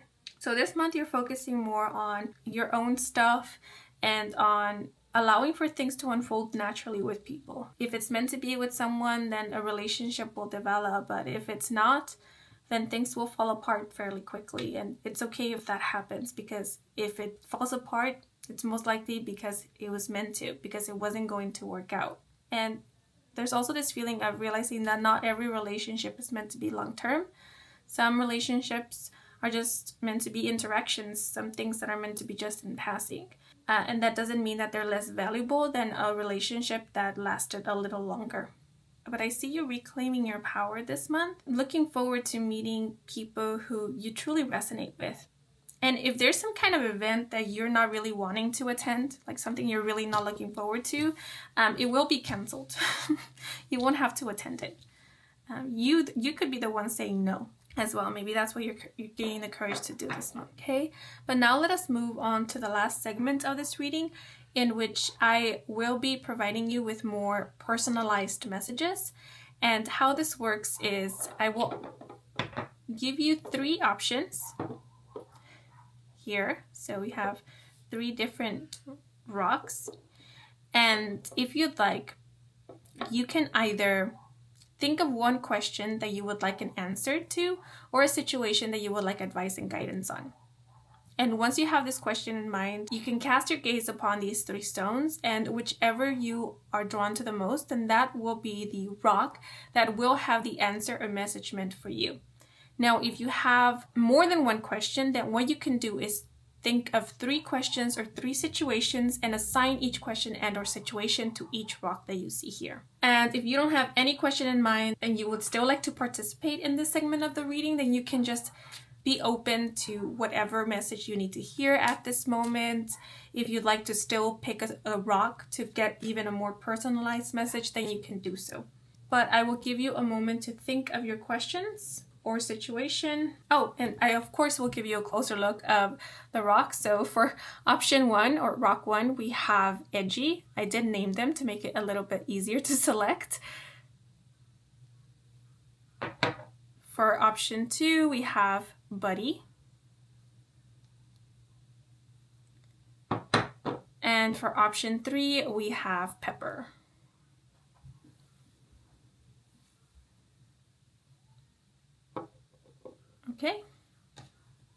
Okay, and I will now pull out a card for those who were drawn to Edgy.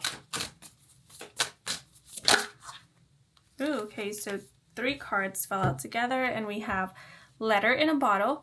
Your message has been received. We also have Shark with Be Careful and Proceed with Caution. As well as Jellyfish, Let Yourself Be Seen, and Transparency. So I feel like this month is a month in which you are being asked to be transparent, to allow yourself to be seen, to be honest, to be genuine with others, because in you being genuine, you will be able to better detect or know who you resonate with, who you align with, who matches your vibe, possibly who is a friend and who is not. And for those of you who have recently sent out a message, or you made something clear to somebody, you were pretty upfront with someone, they have received your message. They know what you were talking about. They understood you. So if it seems like they haven't, if it seems like they're still doing what you told them not to do or crossing boundaries that you asked them not to, then please take note of that, because actions speak louder than words. But letter in a bottle also makes me think of you sending out a message and it being received. Like a text, an email, it has been received. So if you haven't heard back from somebody and it's been a while, maybe think about sending a follow-up email. There's nothing wrong with that. But now I'm going to draw out some cards for those of you who chose Buddy.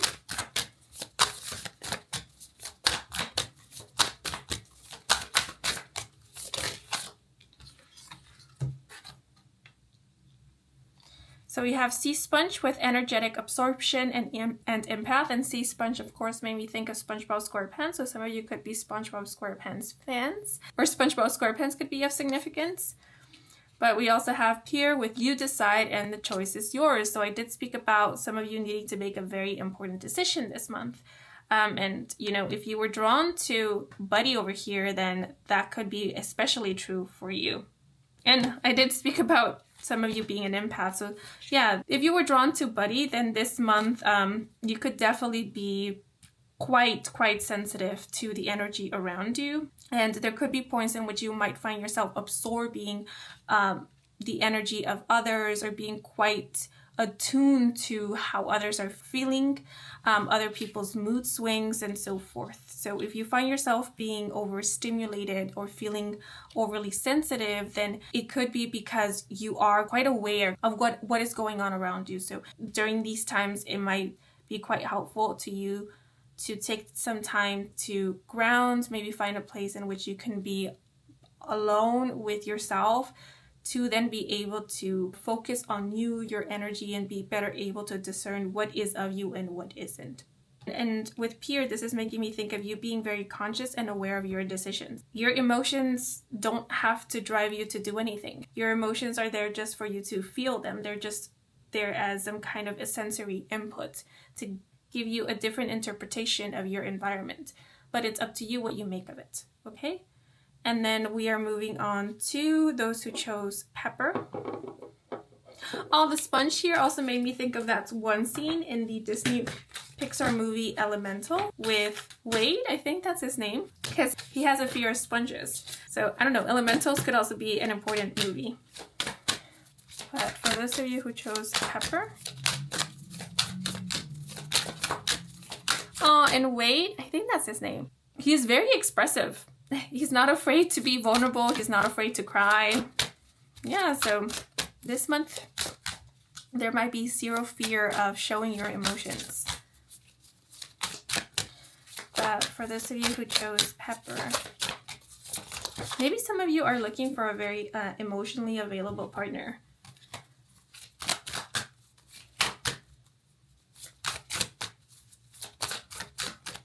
So you could be opening the door for an emotionally available partner or friend to come into your life very, very soon. Okay, so that one wanted to come out. We have Mangrove with Stay Grounded and Extend Your Roots and Gain Stability. I want to pull out another card for those of you who chose Pepper.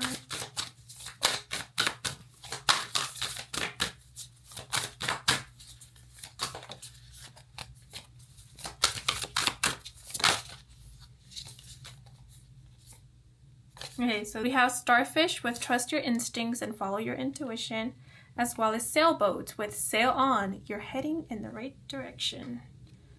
Okay, so these, let's see, are all the messages that are coming through. Things I want to point out before I actually end your reading. Messages in a bottle, empty bottles, could be of significance. Any of these animals, sea creatures that you see here, could be of importance. Sailboats or anchors could be an important symbol or sign. As to zodiac signs, we have fire signs, Cancer and Capricorn. And I did speak of honeybees, bumblebees, bees, lotus flowers, and rings being important symbols, signs, or possibly even good omens. Okay, but these are all the messages that are coming through for you guys. I hope you enjoyed this reading. I hope it brought some guidance, some clarity. If it did, then please leave a like or a comment. And if you are new to this channel and you want to stick around for more readings with me, Kim, then please do subscribe. I do offer personal readings. All the information is in my website, and the link to my website can be found in the description box down below. Thank you so much for watching until the very end, and a huge thank you to all of you who took the time to watch the advertisement, since that is the simplest way to support me and to support this channel. So if you did, I truly do appreciate it. And before I sign off, I want to give a thanks to your spirit team, my spirit guides, for assisting me with delivering these messages to you, and I'm wishing you and your loved ones a wonderful month of January, and until the next moment, bye bye.